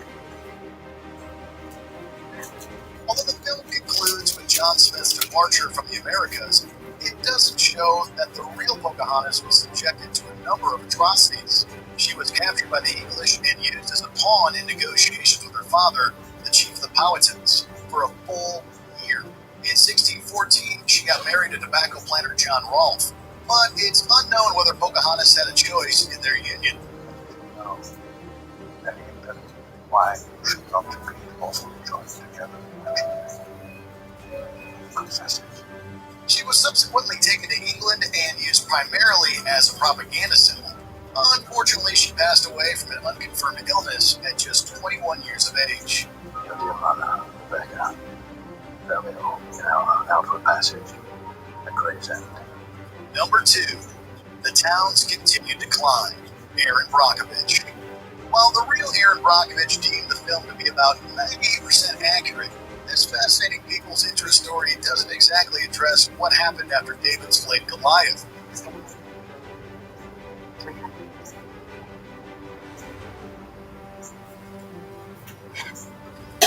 Brockovich's class action lawsuit was indeed successful in that the business PG&E was mandated to compensate the families affected by the company's tainted water, a whopping $333 million. In real life, try to get everybody their beasted cut up was less than they expected. before The we law get the firm final took mission, because I roughly take 40% of that cut. Boy, do I know how to feel. First time I heard that number, it's got to be kidding. 40 goddamn percent? I'm the one that's injured, and this joker sits at a desk all day. From there, the town of Hinkley, California turned into a proverbial ghost town. The fears of the water's further contamination drove away many residents. I'm glad we had that water brought in special for you folks.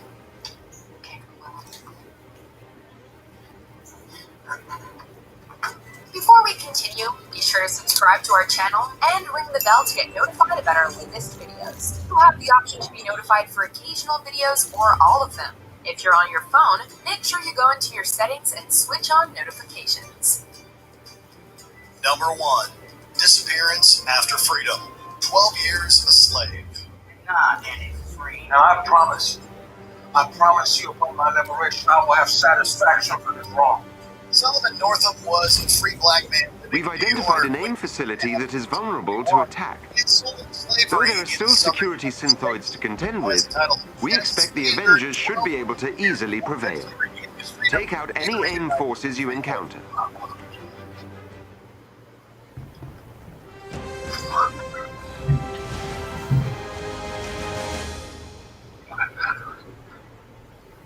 Head for the location on your HUD. Afterwards, he wrote the memoir of the same name and became an abolitionist. But 4 years after returning home, he disappeared again without a trace. He was resold into slavery and someone took his life, but his final fate was considered history. Although the film acknowledged his death, the defense could have not believed the end of his life.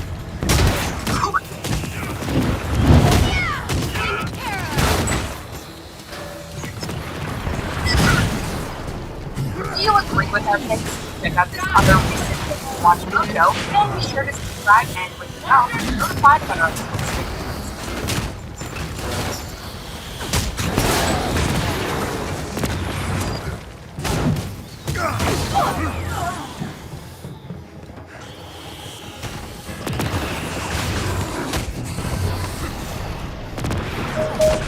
I don't think anything to go to.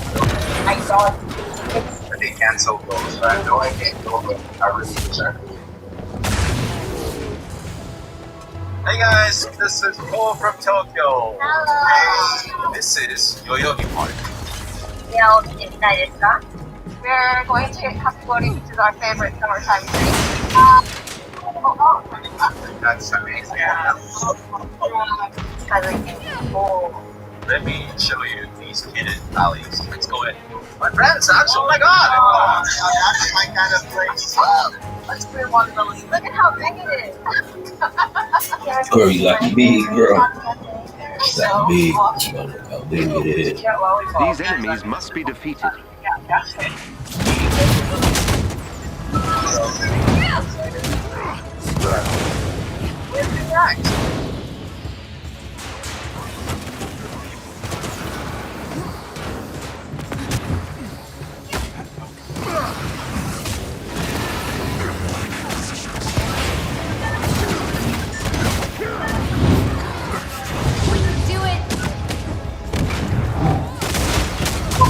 Rockstar, I'm Gary Moss.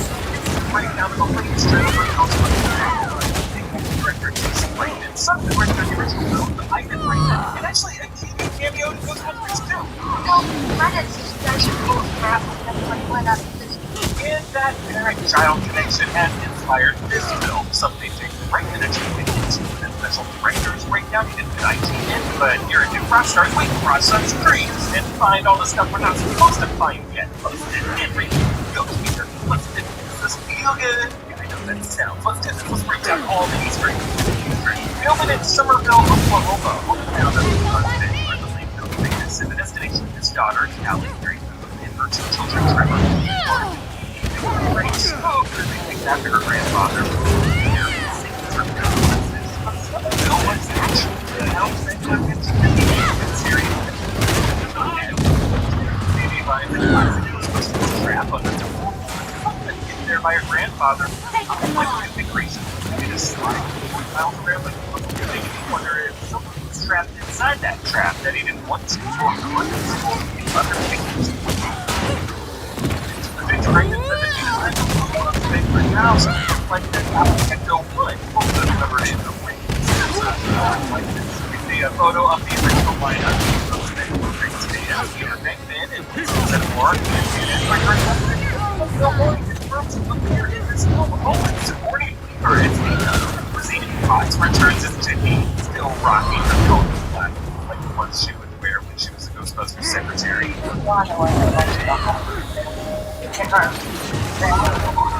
Janine and Egon had a little party.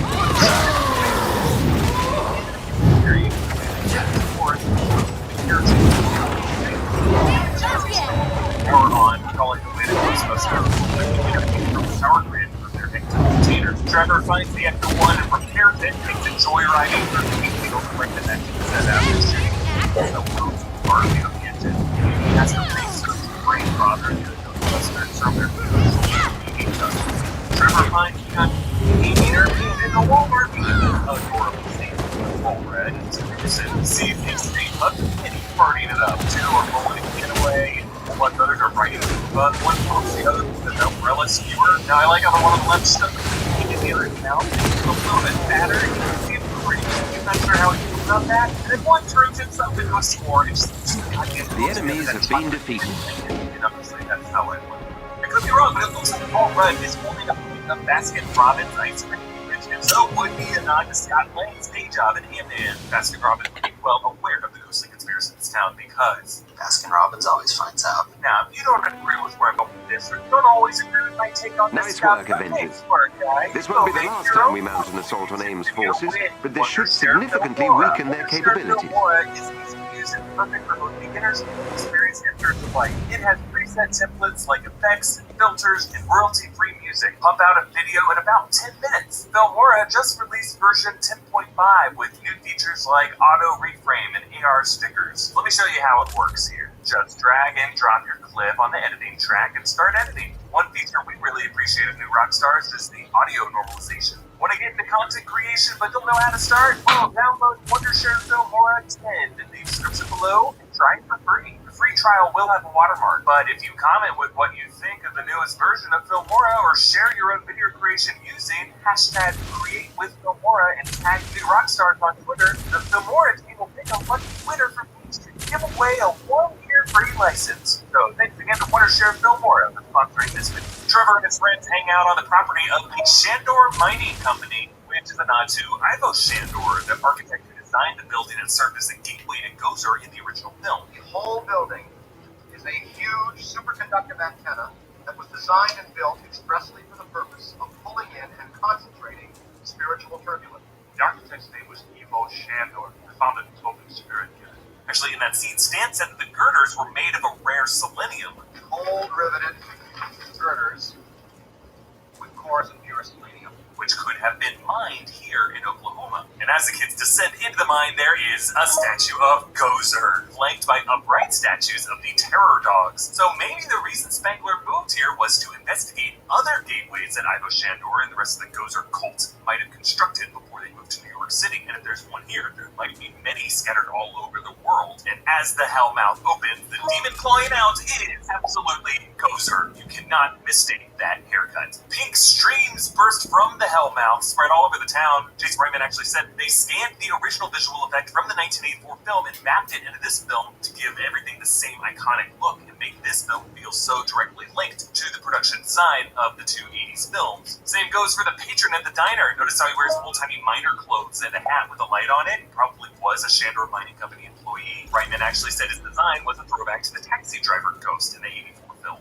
Now, in addition to the Terror Dogs on foot, this movie will show their spectral form, since their bodies are actually vessels for astral spirits underneath. But as the Terror Dog chases Paul Rudd out of the Walmart, it slips and slides a bit clumsily, just like it does in the 84 film. Reitman actually said they studied footage of the running with the bulls in Spain in order to animate it here. The Ecto-1 skates around a corner. Reitman said a throwback to the shot of the Ecto-1 U-turning out of the firehouse in the first film. It passes a Stay Puft Marshmallow mural, which is kind of a weird ad to have considered in this world that City into incident actually happened. I'm wondering if someone could have painted this as either a tribute or a way to troll Egon Spengler after he relocated here. Phoebe fires her proton pack stream from a gunner seat while they use a trap rigged up as an RC car. It's pretty clever. This could have been another one of Egon's devices. And they're chasing not Slimer, but a new ghost for this movie called Muncher, which Reitman said was a result of several conversations about designing a ghost that was specific to the world of Ghostbusters. Now, there was a running belief that Slimer in the original film was written to be the ghost of their friend and colleague, John Belushi. And now that we get a look at Muncher's face, I gotta wonder if they might be doing a similar thing in this movie, with this face being just a really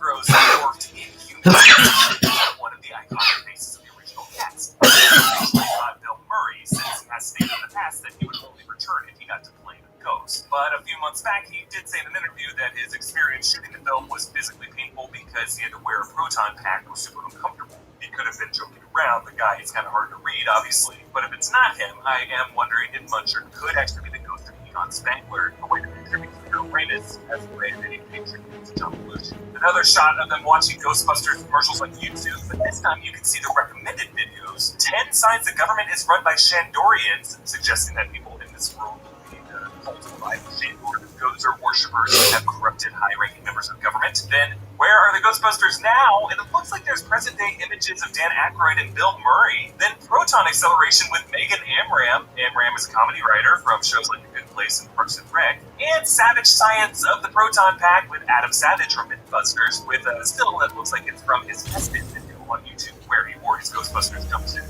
And we did. Whoa. Yes, this is Dan Aykroyd race dance, and he's actually in his bookstore in the second movie. You can see Colt books on the window there, and he has his red phone on the counter like he had in the first film. Now, on his arm is a tattoo. It says Recent intel suggests AIM is running further illicit projects in Venture Ridge.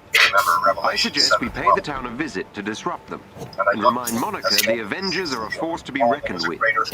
Now, actually, that verse is supposed to be Revelation 6:12, but they kept the tattoo as 7:12 just to state that. This was one of many titles that was supposed to come out last year. I was bummed to see it get delayed, and I cannot wait to see it this November. I'm scanning the area and will feed you prime areas to target. Stand by. Follow me on Instagram and Twitter at EABoss. Follow and subscribe to Rockstars for breakdowns of everything. Thank you for watching, and now back to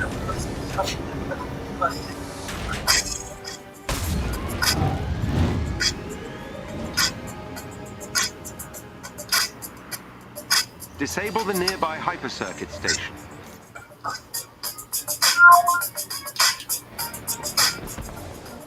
Look out! Got some. Look for a chest with gear nearby.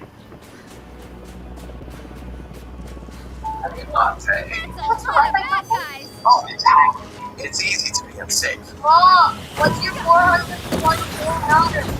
Now it's easy to help protect yourself. Optum is a cyber safety. You're not helping cyber safety.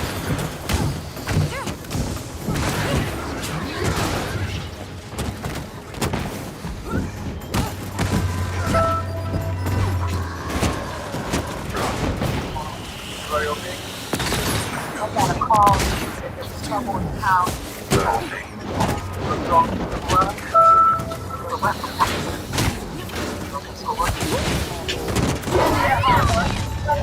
I'm glad. Sure are too. Now I'm glad you see me home. For what? Oh. That's our job. We mark these streets. You want to check on it again? Let's check on it again. Now you get the doctor. This job. Keep your power. The chances of the kind of statistics you're talking about is just very, very unlikely. What's the name of the call? All right. Tell me your name again. I'm Phoenix. I'm Serena.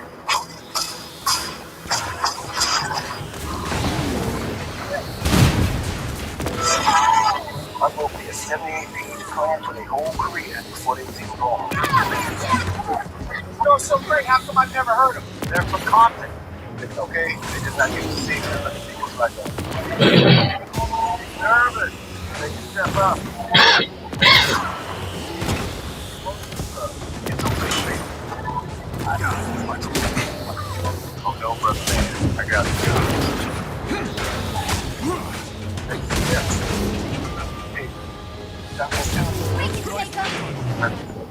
Every little black girl on earth. They're not gonna let you down. I couldn't. Really never had no respect for Richard Williams. Ridiculous. Pick you up. Walk out there with your head up. You are a champion. And the whole world knows. I have marked the station's location in your car. The most dangerous creature on this whole earth. It's a woman who knows how to think. Yes, Daddy.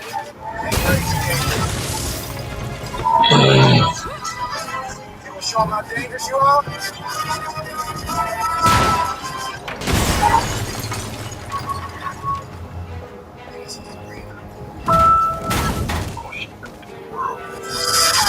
The hypercircuit station is not near. Who is your best friend?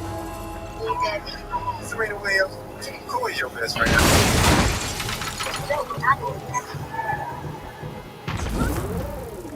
Semi car, I can't stop. I'm gonna make my 40 pop. No one time. I want this for my life.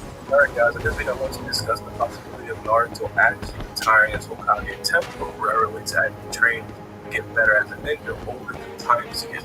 And also, Enemy forces will no doubt be protecting the station. I'm most likely to classify content, so if you guys don't want to be spoiled, thanks for supporting. Now, this right here is something that I've kind of discussed a little bit before, and I kind of outlined exactly how I think that Naruto can get better. I think one of the biggest things that I kind of outlined was, of course, his utilization of all of the Tail Beasts. As of right now, we understand that Tail Beasts from 1 through 7, they're free. They're just regularly walking around outside. They're pretty much A resistance ally is in trouble nearby and needs your help. But Naruto, once he gets serious in regards to that, power, I think, one of the things that he uses up to do, it of course becomes an insurance. Almost up to 7. That right there. So, actually, overall card, will probably feel with Naruto and I'll tell you, That did it. Theo, work your magic. You're safe now. Some of them won't be bad whenever he wants to. Not only for the Tail Beast solely becoming a summoning creature, but obviously them on itself are very powerful beings. But of course, they're pretty much huge storages of chakra for Naruto. Now, of course, we understand that Naruto's scared. As we say, There's a chest with gear and 5.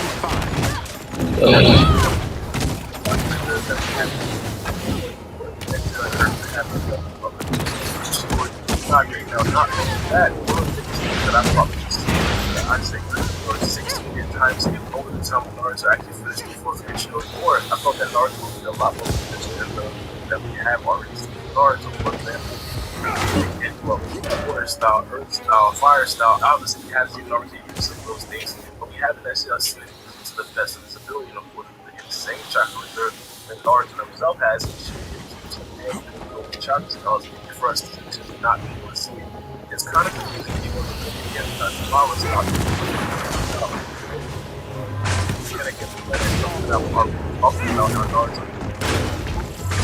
After the 9 Tails. And I honestly believe if the Naruto Raptor actually wanted to, Naruto could definitely be stronger than what he even was with Kurama 3 years after the times. But again, this right here is something I've already talked about, but I did want to actually talk about the logistics of exactly how the situation would actually work. If Naruto were to actually step down from the Hokage spot, I believe the 8th Hokage spot should probably be Shikamaru. I mean, obviously, from storyline wise, people would say Konohamaru, but it wouldn't be Konohamaru for obvious reasons. But I think that Shikamaru would definitely be a very good 8th Hokage. Some people will also say that Kakashi should actually step up, but the thing is that Kakashi is enjoying retirement a lot. I'm not necessarily sure that he can take a 3-year retirement, even though I wouldn't completely rule it out. Of course, Sakura as well would definitely be a very good candidate. I'm not necessarily sure that Sasuke would be a very good candidate because in the past, I think those 3 candidates right there, Shikamaru, Kakashi, and Sakura, would be absolutely excellent. And then obviously after the time skip, Naruto would then be reinstated as the 7th Hokage. Now, a couple of things would be very, very good with this. The first thing being is that Naruto would be able to have the freedom to actually train on his own. The second thing would be he'd have the freedom to actually train with Sakura. This right here has been something theories I've been talking about throughout the past couple videos, Osada over the time skip isn't necessarily completely penciled in to train with Naruto because he is the Hokage, but if he does step down a little bit, he could then take a more active role into actually training with Sada. Not only Sada, but also Kuwaki, Boruto, and Sasuke as well, if he chooses to. Now, before I go any further, I do want to point out some of the clear downsides of Naruto potentially stepping down from the Hokage spot. I think one of the biggest downsides is going to be the fact that he doesn't have control over all of it. This has been no surprise to Naruto is all of the material. For example, he was literally like cursing out Tsunade when he said that shit. They said like Sasuke didn't know that he was even though he loved Hokage, he loved Tsunade, he loved Hokage.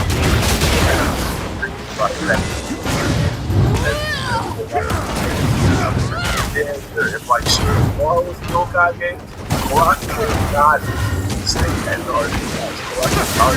Wrestling is so illicit sometimes. How any Hokage would have been able to. That right there. So something that can pop off, we have to understand that Naruto doesn't have control.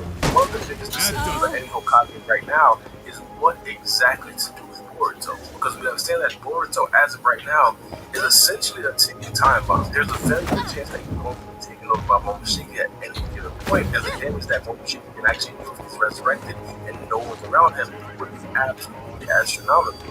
So, I think Naruto right now, he's being completely easy on Boruto. Boruto is allowed to damn freely walk around the Hidden Village. Hypothetically, if Shikamaru was the Hokage, I completely doubt that. I'm pretty damn sure that Boruto, like, this is all because Shikamaru is at 24/7 more apparent, more overt. Right now, so a lot of other Naruto start to step down as the guy gets the upside down as right now.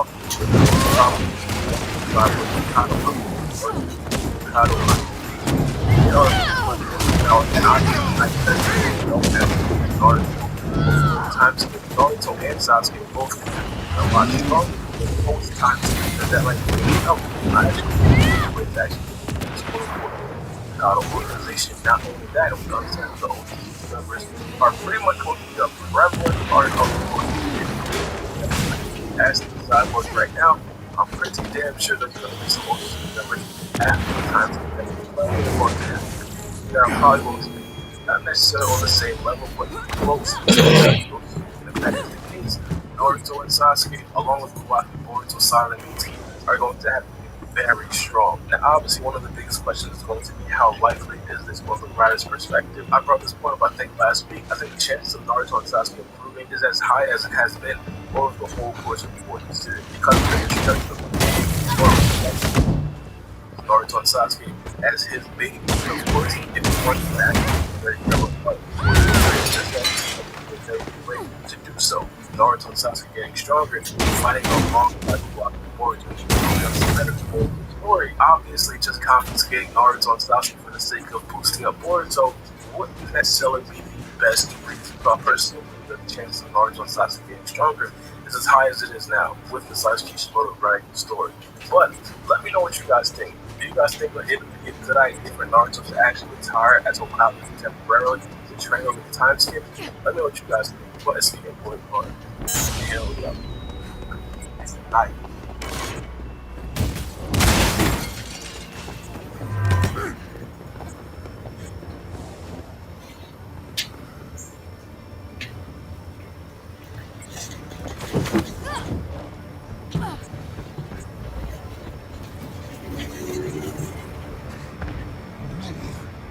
Road insurance is a new type of car insurance that can give better drivers better rates. By understanding important details about how you actually drive, we can give you a fair and personalized quote built just for you.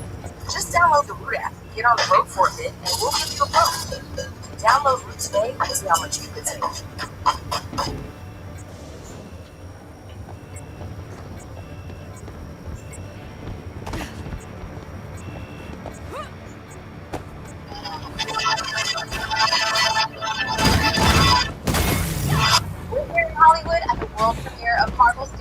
Black Widow.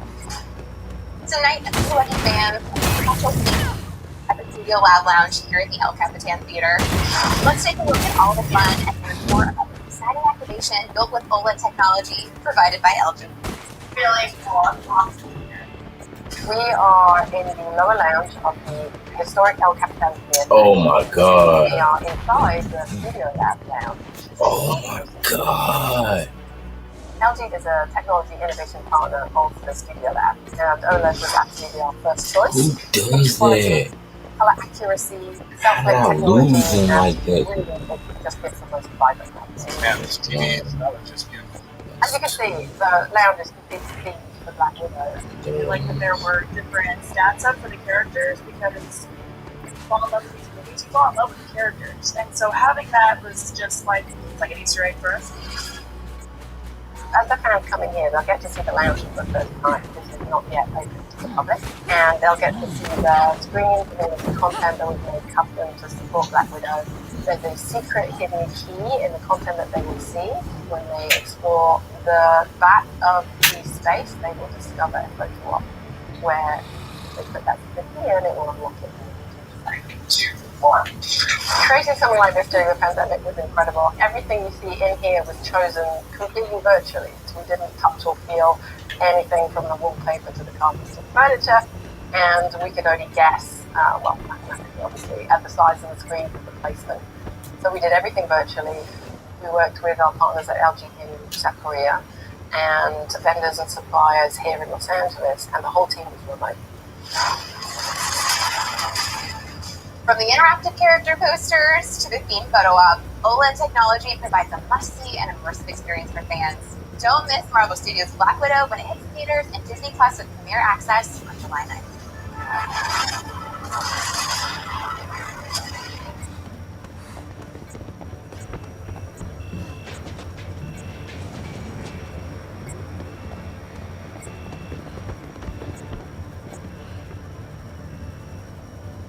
A deleted final showdown for Black Widow and more Red Guardian, Taskmaster and Helena moments were all cut from the final version of the movie. Yippee-ki-yay, movie lovers, I'm Jam, and in this video I'm revealing all the deleted scenes from Black Widow, a post-credits moment that teased Natasha's return from the dead, plus the official cameo you never got to see. Spoilers ahead of course, so take care.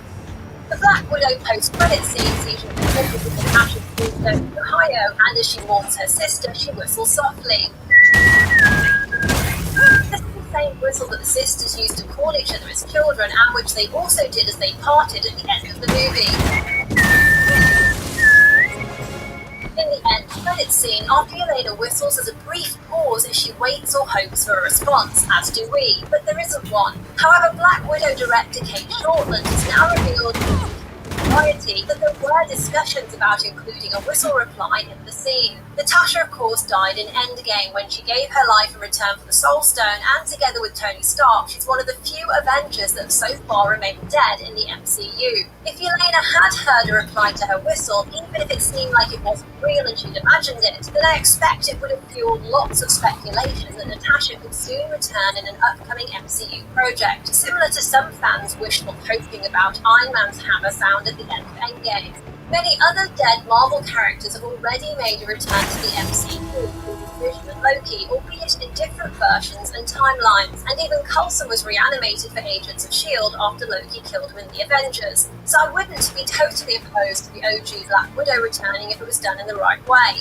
After all, we don't know exactly what happens to the character when they put into the MCU version of the Soul World, and whether there's any way they can be retrieved.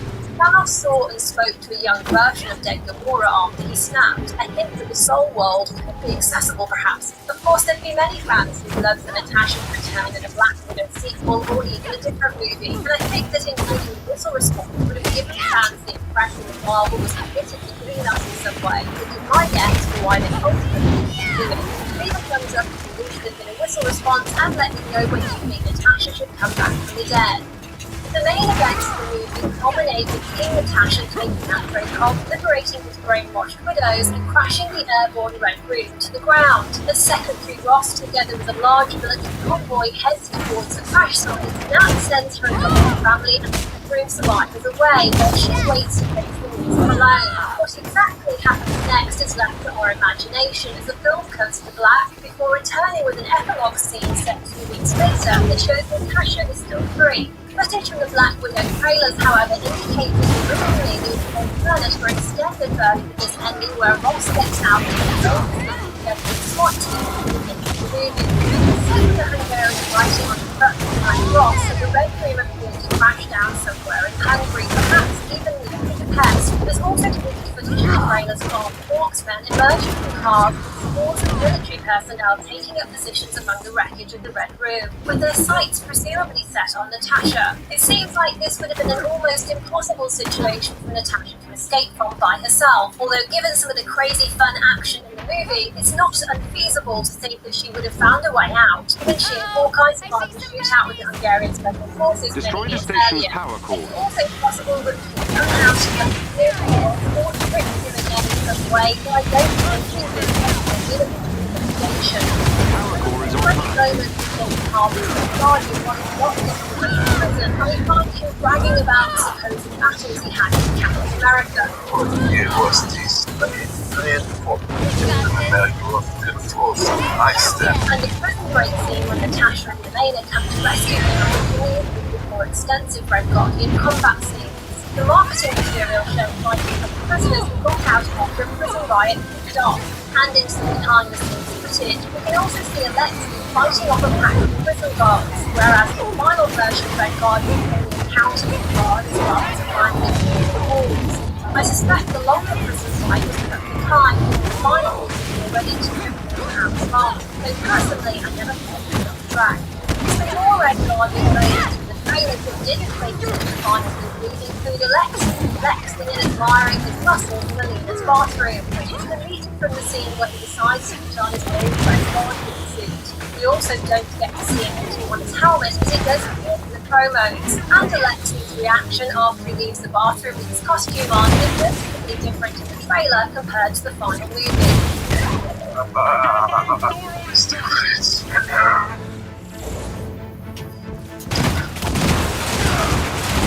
First, the director that it was a good deal of improvisation on set, especially during the dinner table meeting, and I found there's more dialogue by Alexei in that scene in the trailers than was in the final film. In the final version, this is how that exchange goes instead.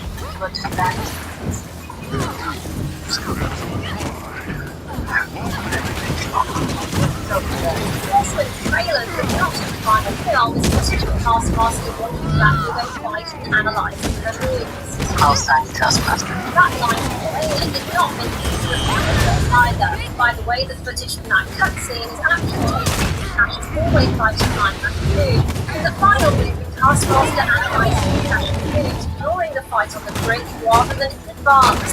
Instead, we see the antagonist studying a Hawkeye fight scene, which sets up the Taskmaster arrow attack on Elena in Budapest. There's also a small dialogue with great cover for the Taskmaster in the trailers that wasn't in the film. We find that originally part of Taskmaster's mission was to capture Natasha and Elena to look at the Red Room, rather than just retrieve the antidote vial for the remaining mission in the finished film. The story of who was underneath the mask and how she was part of Natasha's Red Ledger is well looked over with the scene in the movie about the music. However, I think the movie's promotional material led many fans to believe that Taskmaster is going to be a much bigger villain. For example, the way Wolverine was currently implied that Taskmaster is going to be a big bad, well, the great cop. Please call sign Taskmaster. I really enjoyed the film, however, the marketing may well have set the wrong expectations of fans going into the movie when it came to Taskmaster's role. Natasha and Elena also had some deleted and alternate versions of their scenes in Budapest. After their fight in the apartment, this clip from Natasha was cut from the final movie. And then there's a line from Elena that appeared in a lot of the promos for the film. Natasha, my sister, after all this time, what brings you home?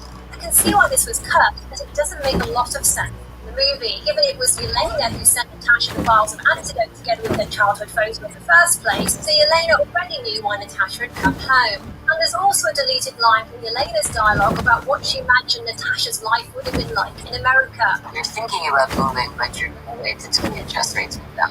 We did get to briefly see some of the Red Room widows training in unison after Team Natasha arrived on the floating platform. However, as you might expect for any big film like this, trailers, a lot more footage was shot of the Widow's training choreography that didn't make it into the final cut.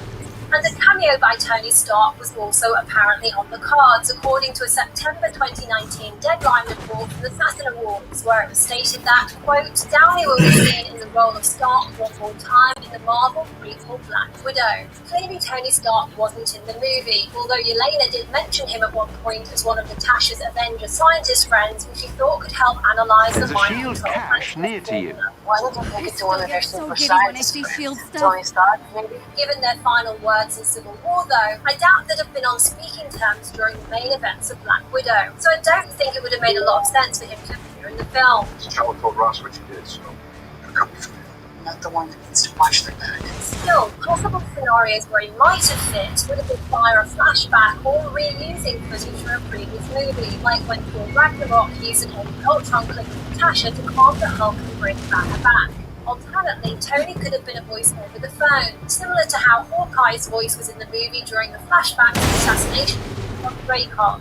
need confirmation Dreykov's in the building. Since recording this video, Kate Shortland has revealed in an interview with Games Radar that initially there were discussions about whether any of the other Avengers or existing Marvel characters should be involved in the movie. But in the end, both she and Kevin Feige agreed that, quote, she doesn't need the boys. We didn't want it to feel like she needs support. Let's see what that vault is hiding. We located a few more of those vaults. Just in time, too. The Resistance could really use these extra supplies. Post-credit scenes and the secret link between Bucky and the Red Room, tap here to watch my Black Widow MCU Changes video, or follow the link in the video description. So do you wish any of these deleted scenes had been in the final movie, and do you think we'll ever see Black Widow again on screen? Comment with your thoughts below, and if you enjoyed this, then do like and share the video. I really appreciate it. You can tap left for my full Black Widow breakdown, or tap right for another video you're sure to like. Thanks for watching, and see you next time. Yippee-ki-yay, movie lovers!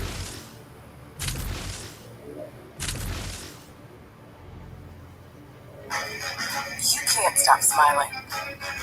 And why even try? You just turned a dream into something official. You're proud. You're relieved. You're kind of parched. Because you stopped saying maybe and started yelling yes. You damned the torpedoes, forded the Rubicon, and now it's time to conquer Rome, or retail, or whatever. Start your business and keep it running with LegalZoom. Let's make it official.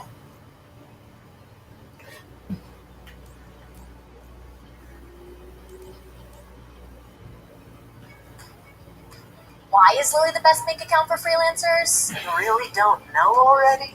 Because Lily gives you the tools to separate your personal and business expenses. You know you need to. Because Lily helps you make sure you always save enough for that.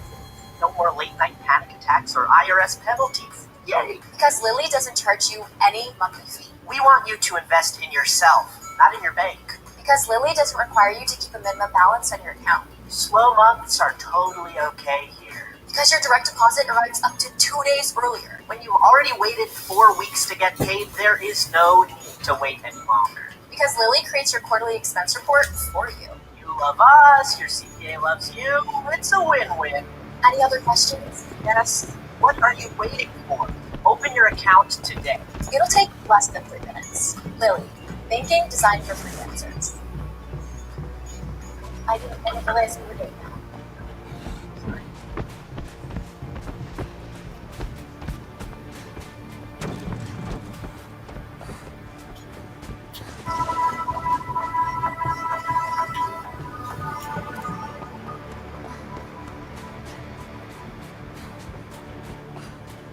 Goku is the character who sports so many forms and transformations, and it's almost like a running gag. Goku gets a new form all of the time.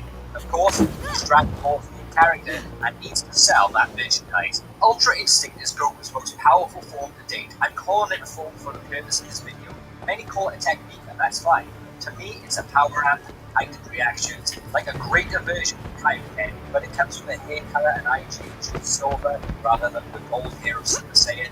To me, it qualifies for more. And why will it be Goku's final transformation? Well, let's take a look at Goku's transformation tree throughout history.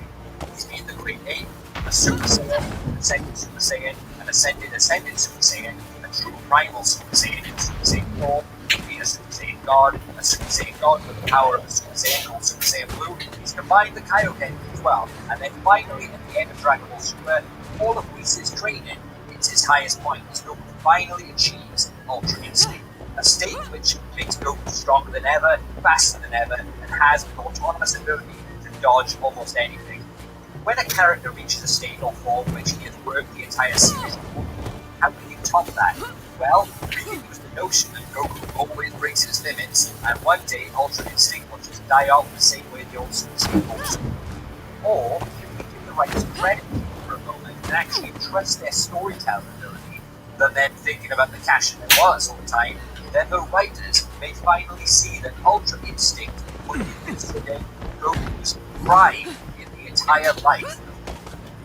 We have to remember, Goku is young until he's 80, right? And how will his age affect him then? Will he age rapidly, or live for another 8 years, maybe longer? If he lives for a long, long time, we can expect a ton more forms, but let's just say Goku's fighting days go downhill at 8 years old. Then we have to accept the facts. Goku has to accept the fact he's getting old. Everyone in the world only has one pride in their life, and Goku will have to face it with Ultra Instinct in his heyday. And that's okay, it's normal, it's life for us to move on. We all want something we love to live forever, but we all have to face the end of the world at some point. And Akira Toriyama, writers, all of them have their end of the road, and will one day need to wrap up Goku's story too. Unless we consider GT, where Goku's story was wrapped up pretty damn awesome to make us believe he will live forever. Good luck retelling a Goku ending that good in the canon verse. It's why I love GT, though Goku's story ended perfectly. And I feel that once Goku masters Ultra Instinct perfectly, which he probably will do, then there won't be anything higher than that in Goku's power tree. That will be Goku's ultimate best when he fights. And to be honest, what the hell could be a mastered Ultra Instinct with no real force? Literally, it would be the perfect fighting machine. Why would you underwrite a character and give him more forms if he's already the perfect fighting machine? The only thing that could stop him would be his own natural death, and that's fine. That's the warrior I want to go to. At the maximum level, he's weak, and being unstoppable at that point. He doesn't have to keep getting stronger. I know we have this positive notion in our minds, like always keep training, always keep improving, always keep getting stronger, but we have to accept facts in life, that there will come a peak in our lives where then it starts going down, and we can't change that. Get this party started! At 60, we can have more physical potential than we did at 20. That realization start taking the right, and they should write it into Goku's character that Ultra Instinct is the finale of growth for Goku. And that's fine. I love Ultra Instinct, and I'd rather that be Goku's weak than some demonic form where Goku has 4 arms like Goro and shoots Death Star beams in his nostrils. That's not the Goku I want. The Goku I want, and believe most of you guys want, is the Goku which his potential. And then he can slowly wind down and spend his time with his family and friends, enjoying life and changing his vision of what's important to him. That is satisfaction for me, and it's totally unrelated to the story itself.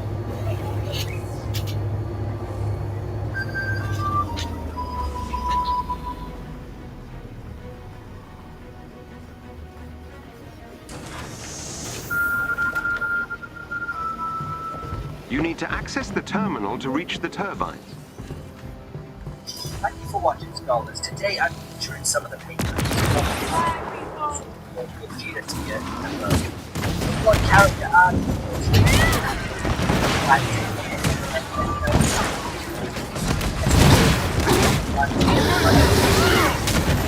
Pokemon Master, Pokemon Sequels, that is not the channel, and I don't enjoy it.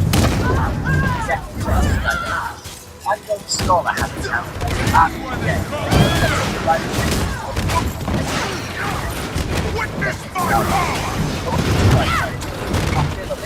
There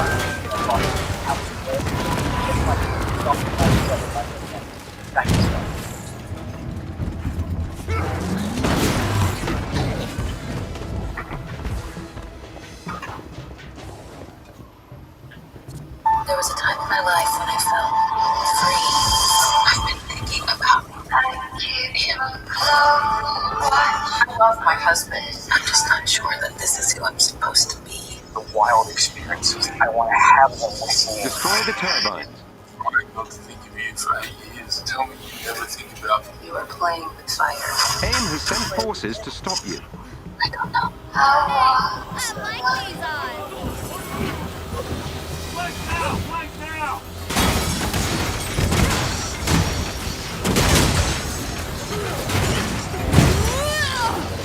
Google Drive and function registers. You can switch the files from the comfort of your home. Purchase a new book or use a log app. It's something from home from home in just minutes. Sign up at five.google.com.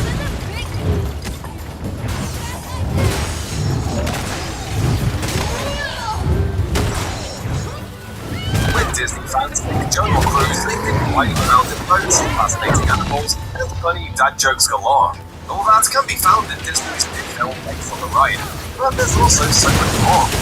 Everything only adults are likely to benefit from Disney's Jungle Cruise.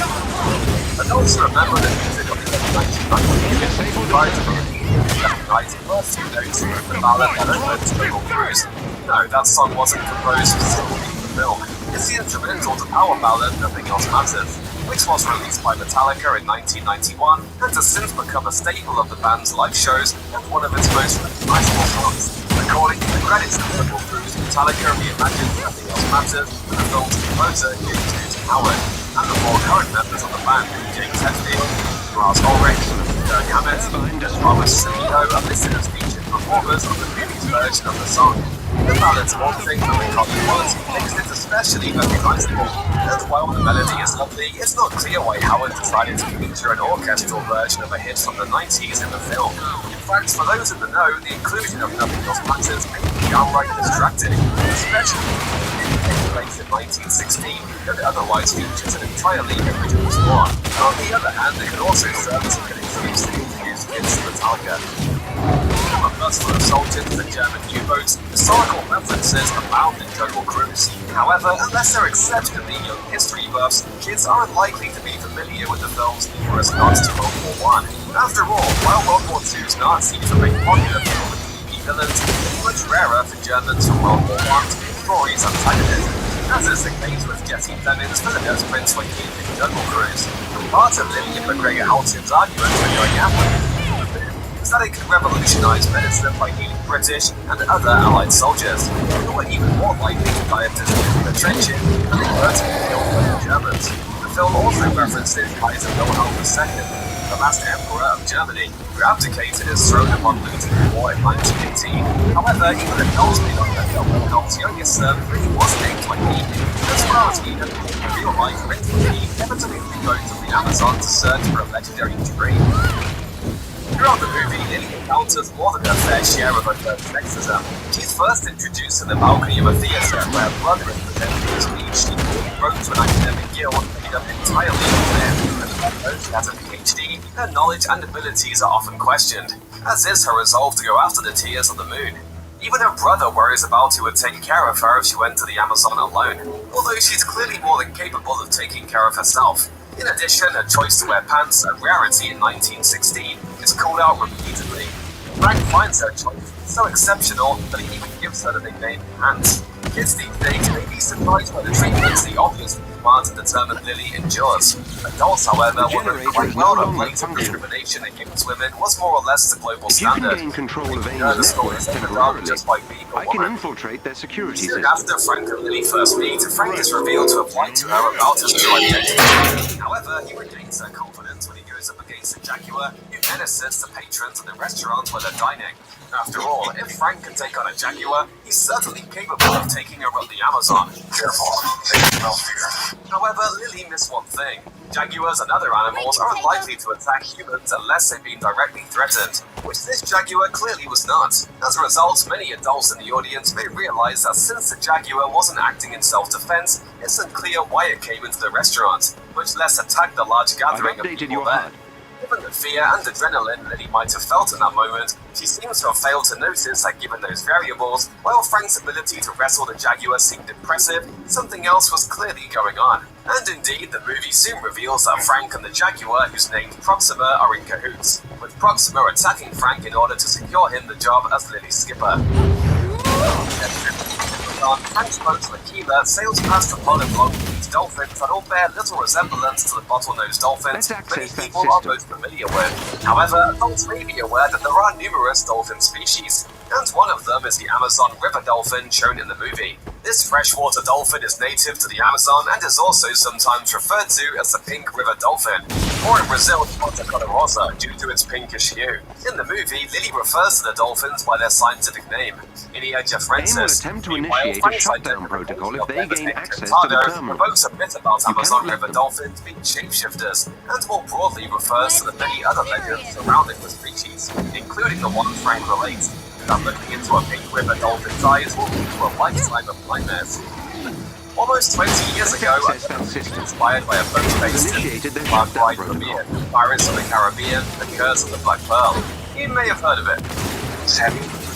While many younger children are unlikely to have seen that 2003 film, adults may get a sense of deja vu when watching Jungle Cruise, including the fact that the film's supernatural storyline largely overlaps with that of the earlier. Just like the pirates who were cursed with eternal life after they took the wrong treasure, the conquistadors who went after the Tears of the Moon in Jungle Cruise were cursed with eternal life for attempting to take that treasure. Inevitably, just like Captain Barbossa and his crew in Pirates, Aguirre and his allies wish to break their immortal bonds. If that weren't enough, the mid-movie revelation that Frank himself is also cursed with an ending life because 400 years ago he was Aguirre's mapmaker parallels the eventual revelation in Pirates that Sparrow isn't dead because he was the captain of the Black Pearl before Barbossa. Beginning infiltration. The resemblance between the Jungle Cruise and Pirates mythology may raise some adults' eyebrows, not to mention make them wonder why the powers that be at Disney felt the need to include a supernatural plotline in a film based on the right dads that like pirates, never included anything that could be interpreted as supernatural. Jungle Cruise nods to several well-known films that only adults are likely to notice. In addition to Pirates of the Caribbean, there are hat tips to 1999's The Mummy, the Indiana Jones films, and Romancing the Stone. However, if there's one classic that especially influenced the new film, it's 1951's African Queen. Theme park buffs will know that Jungle Cruise homage to the Humphrey Bogart and Katharine Hepburn-led classic is no accident. Walt Disney was partially inspired to create the Jungle Cruise attraction and like the African Queen.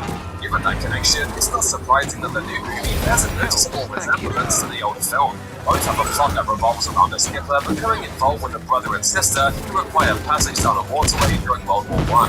I don't know how we can passage up with it. Let's go away. I have a lot of money. The African Queen influence can also be seen in the dynamic between Frank and Lily, who constantly butt heads and need to come to respect and then fall for one another, just like Bogart and Hepburn's characters. Adults who notice the connection between the two films may use it as an opportunity to introduce their kids to the 1951 classic. While Disney has attempted to be more inclusive by incorporating more openly gay characters in films like live-action remakes of Beauty and the Beast and Cruella, it's done so in such a subtle way that plenty of people won't even notice. Unfortunately, Jungle Cruise has the same issue. The film includes perhaps the most overtly out character yet in the form of Lily's close, obsessed brother, McGregor. However, it tiptoes lightly around the issue of his sexuality. Toward the middle of the film, McGregor confesses to Frank that, although he doesn't share his sister's belief in the legend of the Tears of the Moon, projects are all offline. because unlike everyone else in his life, she didn't abandon him when she learned about his sexuality. However, the whole story is told through implication. While adults will likely pick up on what McGregor's saying, his wording is vague enough that many kids are unlikely to realize what exactly he's even talking about. In the film's third act, Lily is forced to swim for the first time after Frank finds an underwater chamber with a lever in it that will lead them to the Tears of the Moon. What kids and even some adults may not realize is that when Frank kisses Lily for the first time while she's trapped underwater, it's not for any romantic reason. After all, given the pairs will they or won't they dynamic throughout the story, the kiss can easily be interpreted as the characters finally admitting their feelings for one another. However, that's not Frank's intention. As he pantomimes, he's simply trying to provide Lily with air so she can stay underwater long enough to pull the chamber's lever. Of course, even adults would be justified in interpreting Frank as having something of an ulterior motive here, especially since the exchange of oxygen between the characters looks more like a smooch than mouth-to-mouth resuscitation.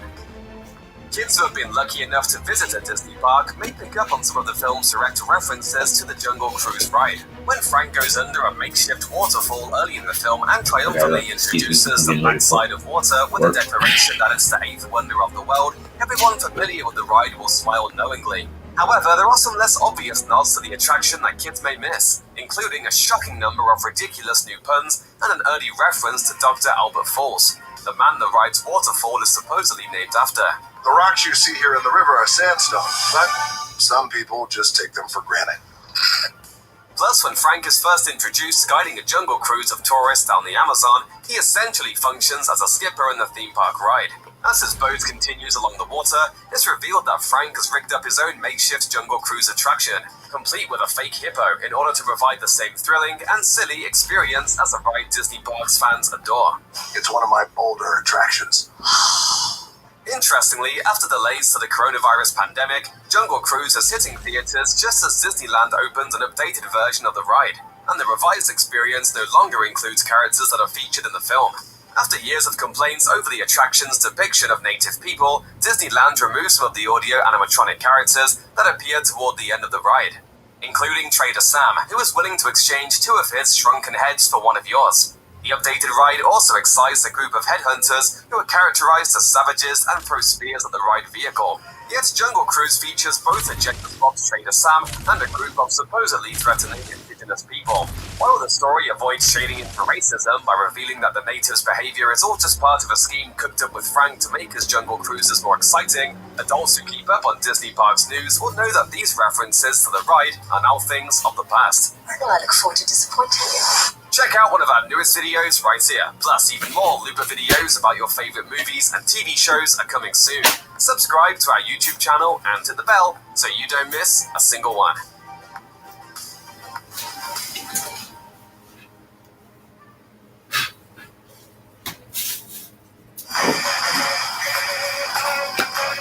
Make your side hustle your official hustle.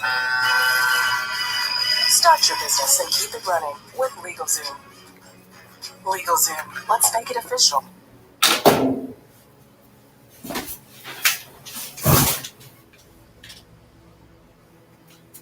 You're my favorite granddaughter.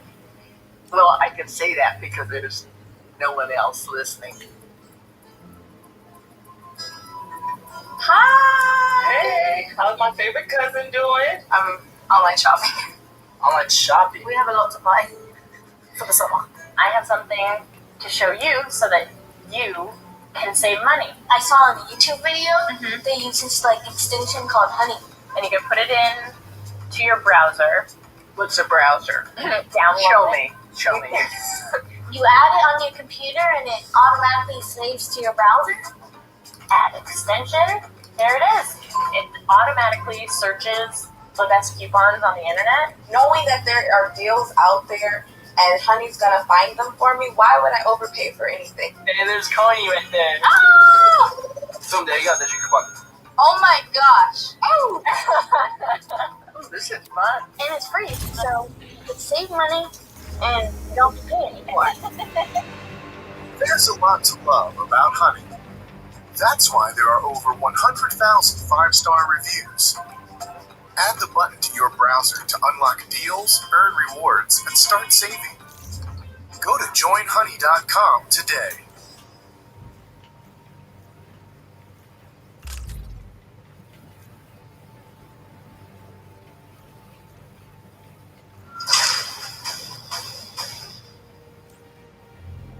What's going on, everybody, and welcome back to Comic Breakdown. If you guys are new to the channel, do me a favor and hit that sub button, hit that notification bell, and make sure you're not missing any of the awesome content we have coming out. Now, for this video, we are jumping into Teen Titans Academy, issue number 5. And if you haven't been keeping up with this line, go ahead and check out the link in my description as well at the top of this video. It will get you completely caught up on everything going on with the Teen Titans Academy. Now, so far in this line, they have been extremely elusive onto who Red X might be. But in this line, we have learned of some other individuals along the way. Some of those individuals being the Bat Pack. And that's what this issue is going to focus more on. Now, this is written by Tim Sheridan. Pencils are Steve Leiber. Inks are the same, and with that being said, let's dive into this breakdown. Alright gang, so as we dive into issue number 5, we are picked up on the streets of Gotham. And currently, Diego, aka Chupacabra, is making his way through the streets, trying to find some kind of crime, because he is on the lookout for Batman. And making his way along Gotham City, he sees the shadowy figure making his way on the rooftops, attempting to go run and chase Batman down. This is when Diego comes face to face with Nightwing. And so Nightwing goes ahead and takes him back to the orphanage, takes him back to Beaumont. And as he makes his way back inside, he meets up with the rest of the Bat Pack, and right now they're talking about trying to find Batman. That was the whole purpose of Diego escaping this place and trying to hunt him down, because they need Batman to be able to solve a crime, because they believe that children in Beaumont are going missing, and it appears nobody cares about it. And while he thought about divulging this information to Nightwing, Nightwing seemed too preoccupied to handle this. And at the end of the day, they're huge Batman fanatics, so they want to hand this to Batman. Being the world's greatest detective, being one of the best brawlers around, he is their idol. So at the end of the day, they really want to take this case to him.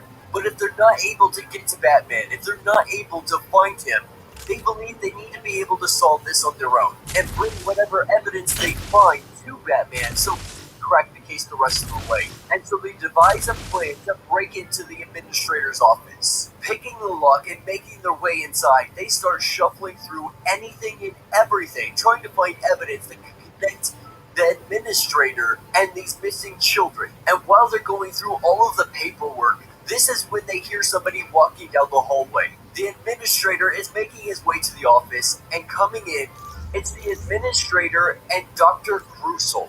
And the Bat Pack, they do their best to hide, and they overhear the conversation going on.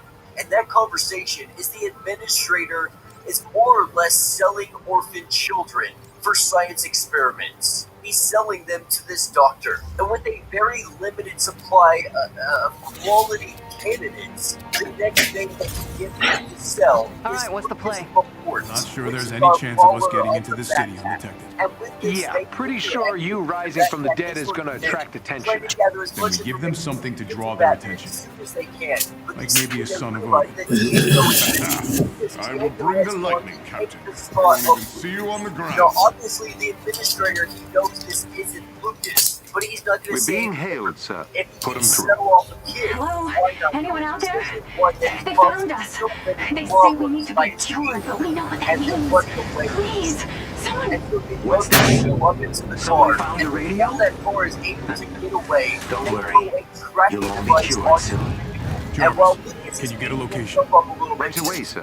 Be him in that car right now. They have a plan. They're gonna make trace the call back to the apartment in the evacuation zone. I don't get it. And that will take us to some random hospital. And Diego is currently on a table, and the doctor is about to inject him with some kind of serum. And the dialogue we get is he's really throwing jabs at Man-Bat, and the whole idea behind his creation, saying that it was very selfish to do so, but saying that what he is doing, his science experiment, is for the betterment of humanity. To them, we're a disease.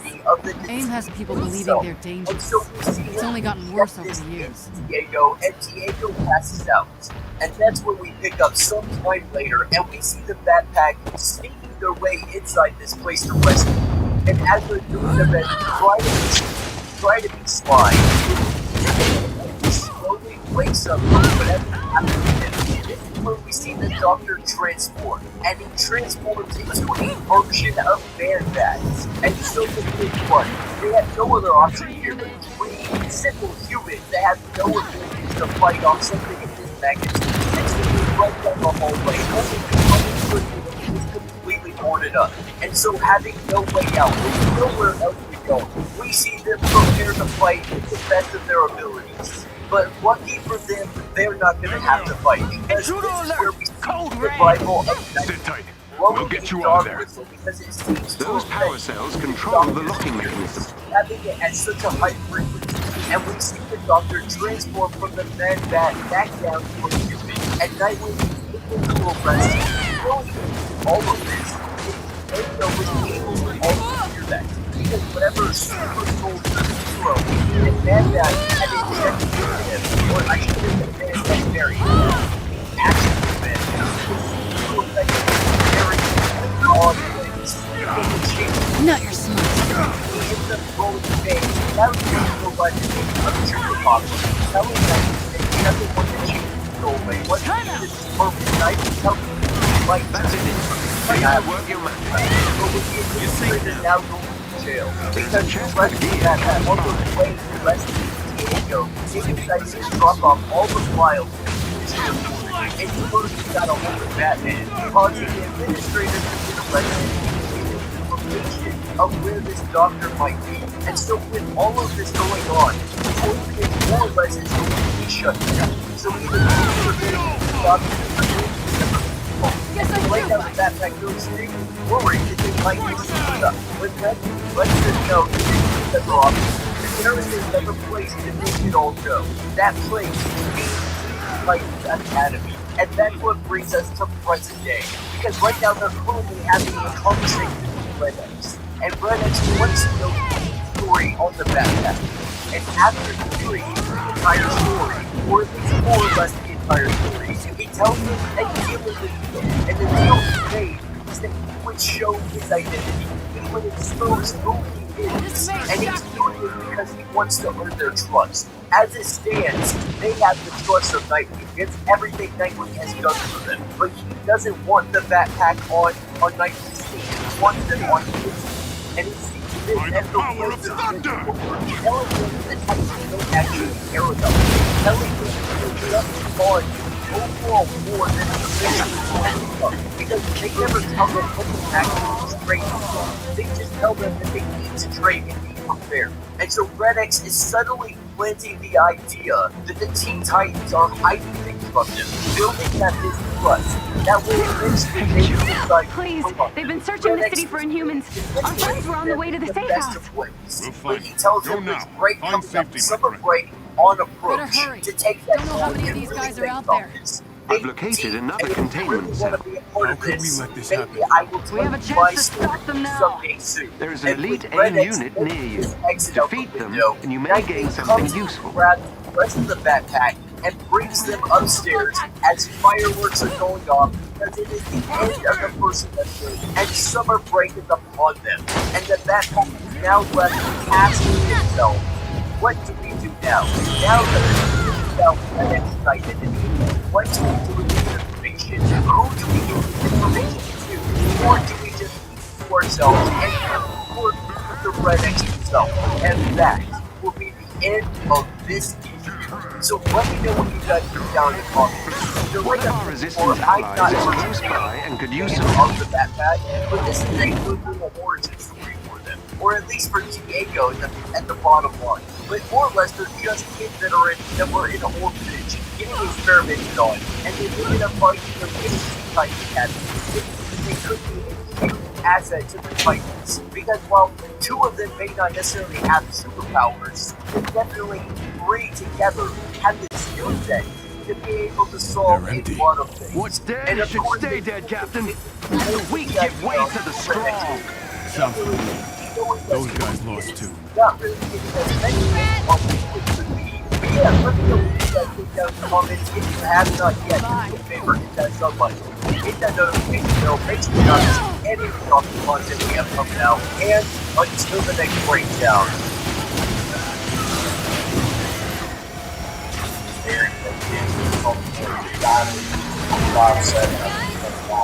I'm like, man, what in the world is this? Not happy, so, you know, you gotta do something about this. It feels not one of the biggest situations out here.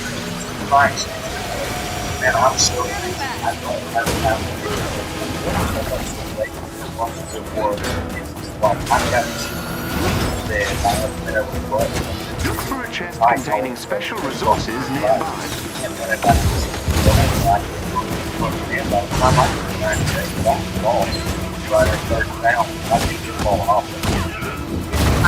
Got to stop doing cardio. This is now backwards, right? Well, believe it or not, stop spending hours on it. You're supposed to get the shape. Depending on the techno 5 or 3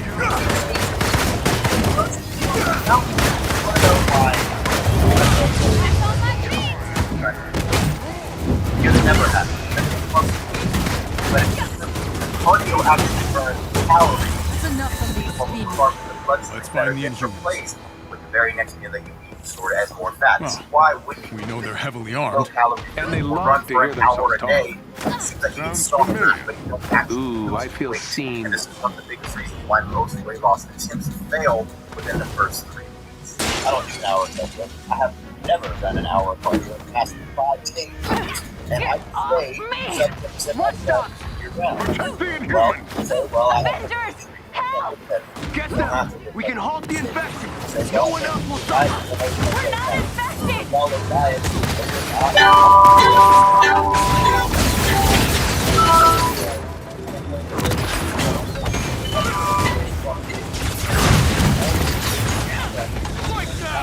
Hello.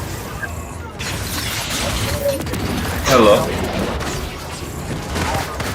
Hello.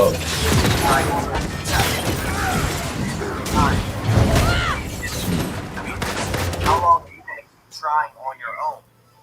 The rest of your life. Now, if I was your trainer and I showed you exactly how to tort your belly fat, do you think that you would get better results than working out on your own? I know. So let me help you. There is a simple way to Oh completely my God. transform your physique in as little as 12 weeks of your life. That's not bad. I was no, I know. Huh? I'm at the house. Trust me. But I'm at the house.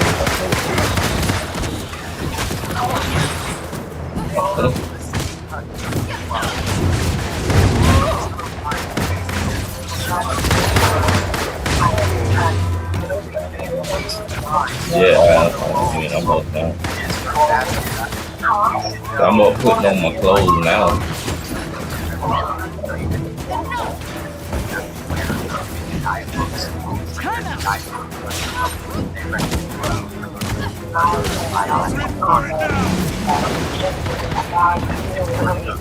Shield that is in trouble nearby. That for time for us provide minerals, fiber, and provide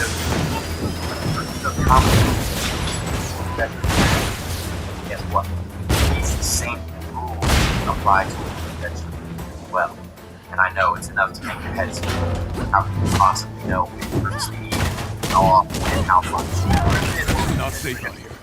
Find somewhere to hide while we clear the way to the safe house. Okay, come on. Dr. Pym is sending agents to escort the survivors out of the city. He's alerted them, but they're trapped inside. Forwarding the code to the safe house entrance. That flying thing is heading right for it. Patrols must have found it. It's a good thing one of us can fly. We have to get them out of there. They are blocking our way. Not by accident. Your action brings out.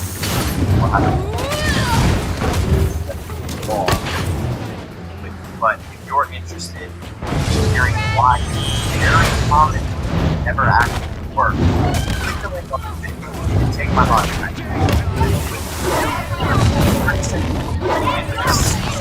One of their agents is down. After answering those 6 questions, you don't need your email or any information from you, but I explain why these things won't work. My power is unstoppable. So, click that link.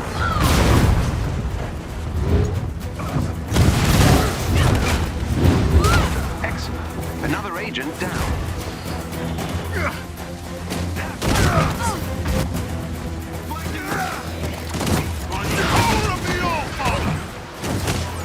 Everything about person is vague.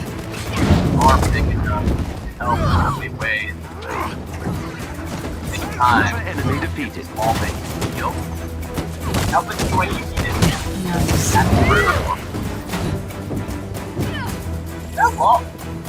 actually have to be one of the most overlooked things that have come out of this Dragon Ball media. Hey folks, Master Corrects here. So picture this, the Dragon Ball Super Broly movie. Probably one of the most extreme and enthralling things to have come out of recent years in the franchise. It brought loads of people together across the globe. What Dragon Ball to a whole level of hype across the globe. It made them most amount of money worldwide, and that franchise probably going toe to toe with the Demon Slayer movies. His agents are on their way, but they'll need time. Not sure how much we've got. Watchdogs are closing in. We really got enough of that lately, and there's not really much more to go on, so don't repeat ourselves. Instead, we'll turn back to the 2018 movie, or 2019, or anywhere outside of Japan. I saw it in 2018, without subtitles, despite the cinema that we went to. Safe house is nearby. I'm picking up something in the atmosphere. A derivative of Terrigen, but I've never seen anything like it. Are we in danger? Around, Aren't we always? True. More scouting for potential discussion topics. However, Avengers! notice Come on! that we need to bring to your attention for this discussion here. It all has something to go detail and how it happens. And this actually kind of brings in Goku as well. Because you know, a while ago, back in the chapters 5 days of the manga, we all were pretty worked up and angry at Goku, giving a sense of tomorrow, pretty much mirroring his behavior from the Cell Saga, and that's including even duping our little Krill Dog. I mean, that was done almost identically to what had happened in the Cell Saga, though at least in that story arc he had a lace on the sleeve. He's being Gohan. Here, he's like, oh no, I'll just pull something out my butt. It will be morals. Which is the size of a barge. But yeah, Goku's foolishly believed hunting humans. We tried to sneak out, but they have eyes everywhere. We'll take care of the watchdogs. Whatsoever in that saga, Not them. unlike Cell, That thing in who the at least sky. had the good gracious grace to wait 10 days for people It's to get here. stopped in. Stay down Later, until the resistance comes through. Looks Like we're gonna need some air support on this one. None. Whatever this new threat is, I will meet it in the sky. Past, and still has managed to run Terrigen some levels levels rising. Activate respirators. was what happened before the very storyline was placed. Back when the Broly was amongst us. Because if you think about it, that thing happened before the time that it was presented. After action finished, it was very, very, very long action into that series after the first time, and then another time since. Why did Gogeta and Freezer go at the end of the movie? That machine is the source. Remember, Freezer, despite wanting to be The exactly altered 5 It's been genetically modified to seek out the presence of the inhuman gene and eliminate the host. For everyone in the outfit, and Bruce swings around his way, safely gathering dragons. That's no full order. He also, well, ended marriage with the dragons on the occasion. And while he may not have a direct ability to go through the Vegeta will say, we're not going to do the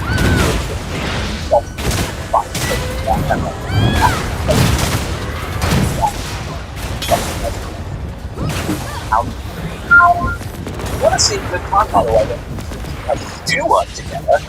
Put that my audience on the Revelation M at the top, when good guy. That's it. But that's the threat. But I'll back you up. That hasn't been any time in the channel, please don't have to rest.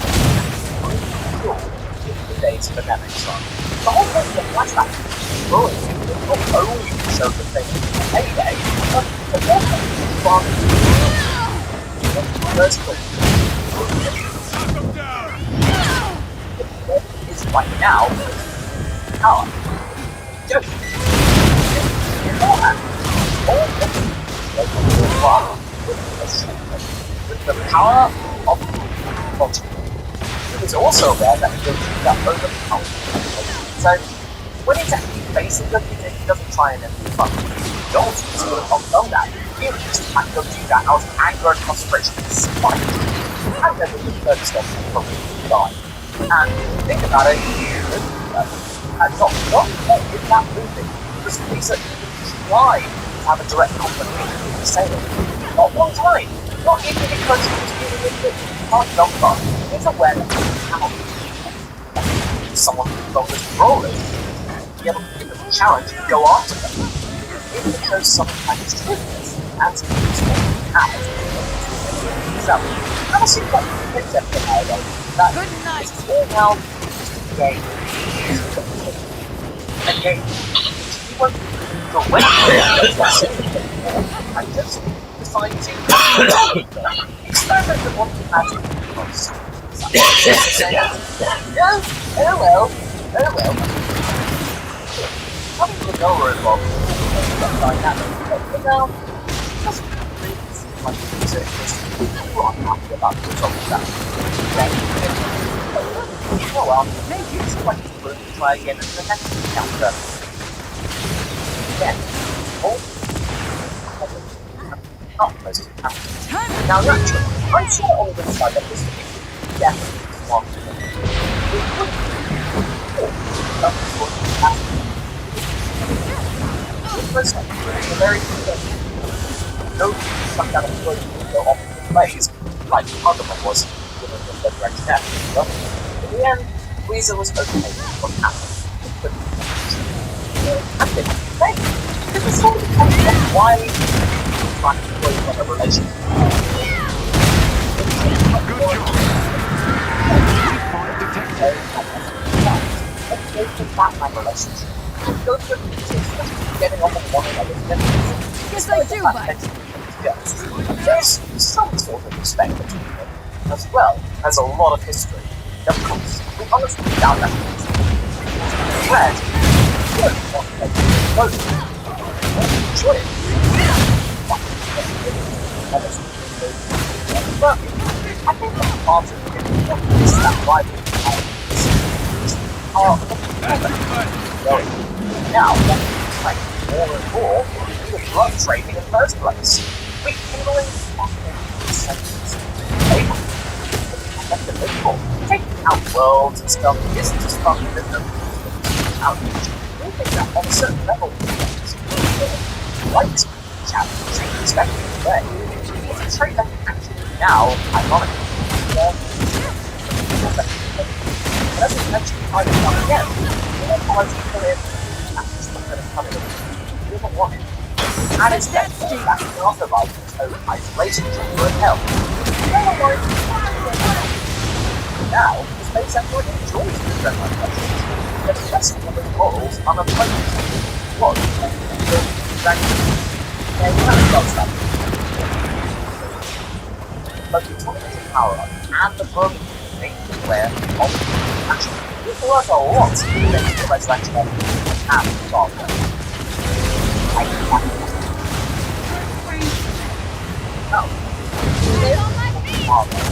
There's some changes in that or else it's not both overall perception. Because I can offer all this problem. You're making progress.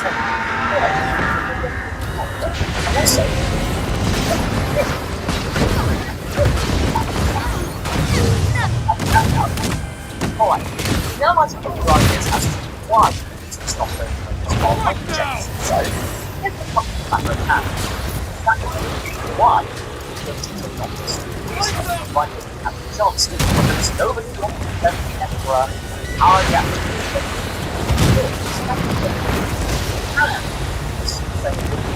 why on the show for again, and the only trustworthy as I said, everyone in particular was about him not changed ways. Still allowed to be around. The Jackets now aren't really to make sure that he'll never return to the mortal realm ever again. Free from his own personal despair, all the parents and the relatives. And the personal relationship she'll start off with the GPs, but not like that.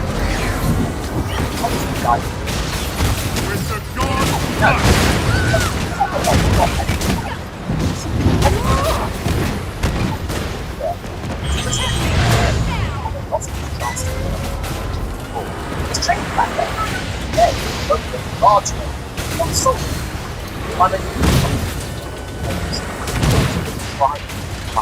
And of course, it's going to how the Jesus is not going to use it anymore. Look, I think we can all agree that while Freezer might be around the top 5 let's say, still massively outclassed by both those characters. There's no way that whoever fights him the Saiyans will always catch up. That's their big characters. That's just not how Dragon Ball works. So, who's you are? Knowing that the ball is stronger,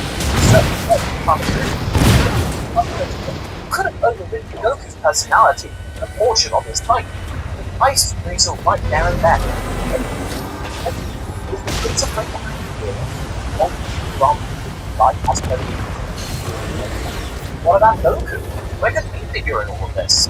Well, Goku doesn't really pay attention back then. Although, the closest contact with Goku he never really feel like he certainly doesn't trust him from what he did. But I have a feeling that there's some sort of twinge of spark. Saw it when he collected a picture of the past.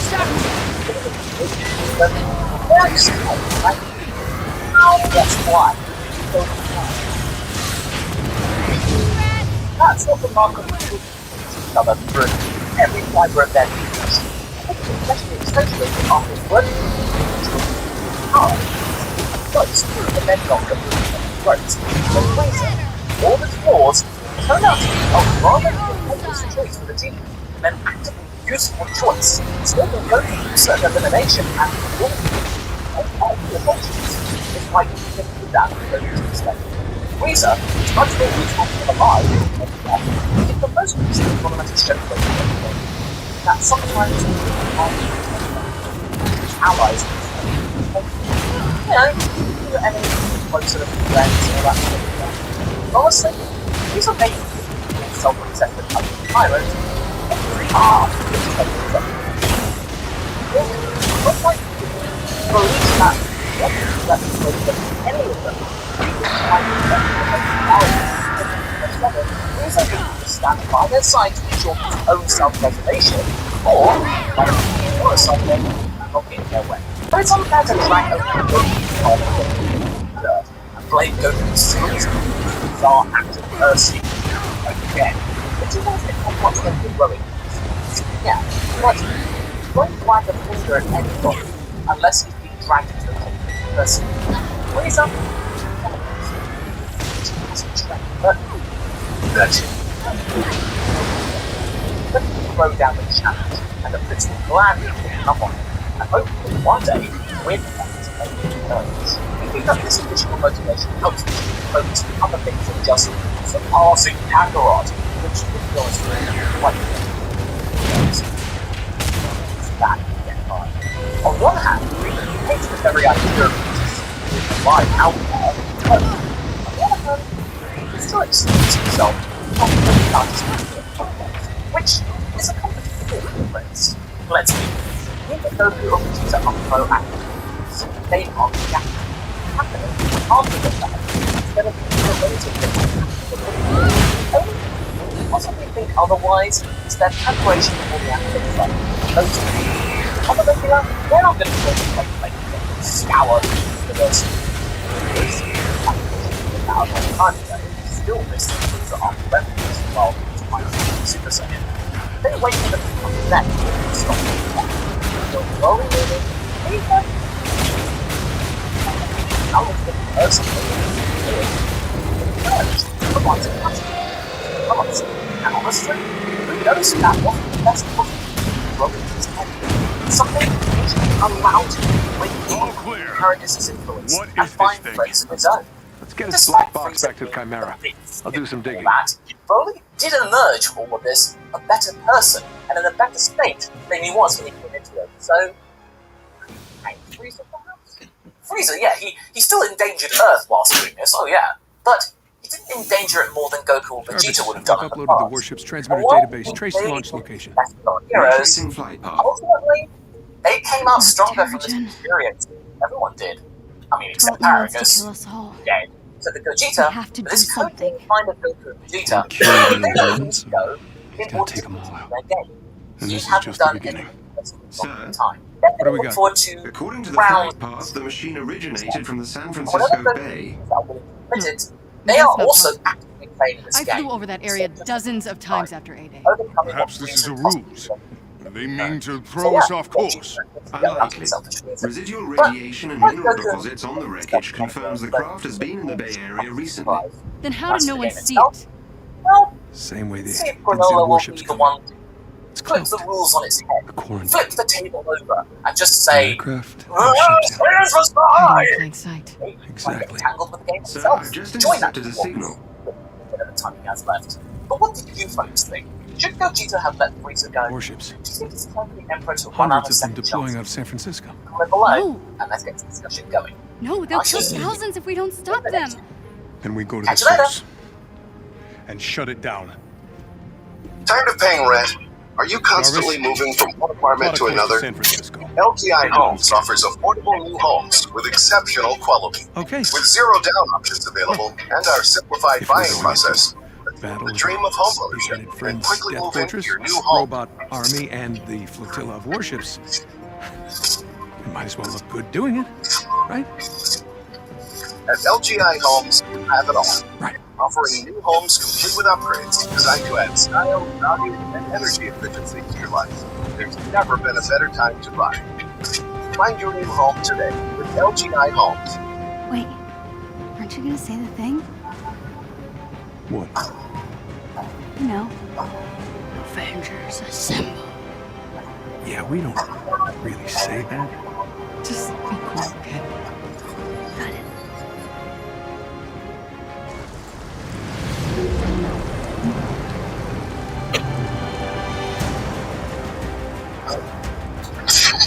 On Frieza Planet 79, alarms ring as a scientist begins to panic, alerting the entire compound. In our cell, Lord Eyes is about to be born. Several soldiers rush to meet him. A member of Frieza's race is revealed. One of the henchmen offers his congratulations to Eyes on his birth. Confused, the creature asks if Eyes is his name. Nervously, one of the men spout up that his late father Frieza chose the name for him. The same asks if there's anything he needs. Without hesitating, he demands to fight his opponent. To boost the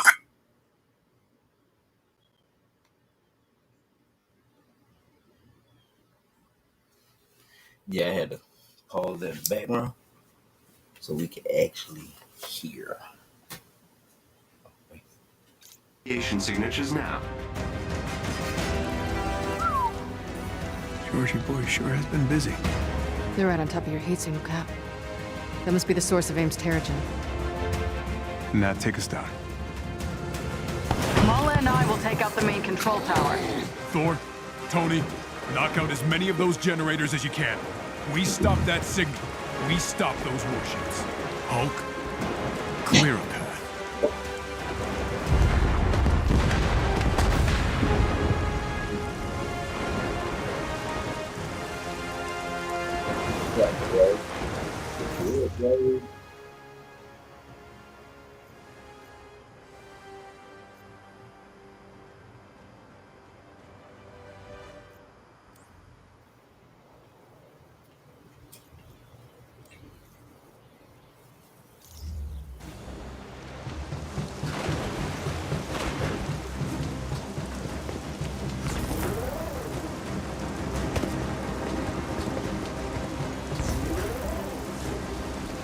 Bam!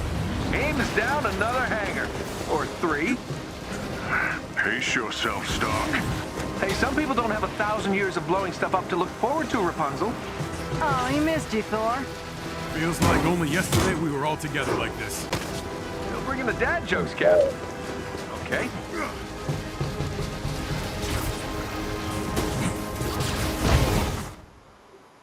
And of course it goes more like this. We'll probably have to do some of it. Hello. Hello.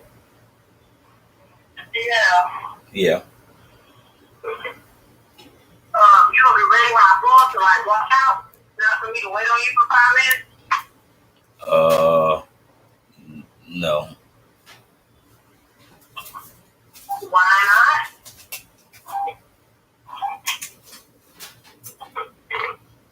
Hold on.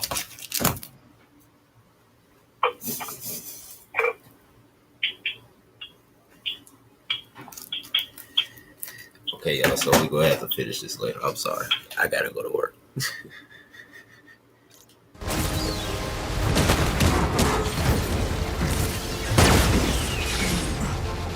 Can't make this easy.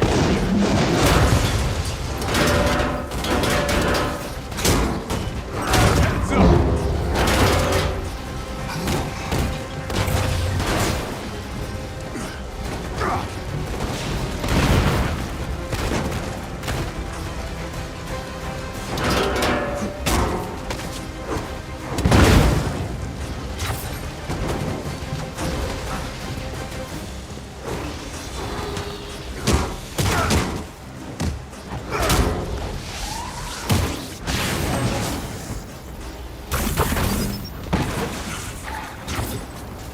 Bring the pain.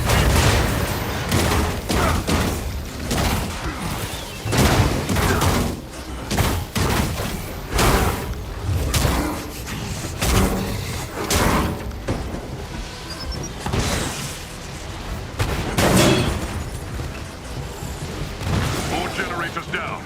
No sign of the other Inhumans. Have some faith. They gotta be around here somewhere. I was one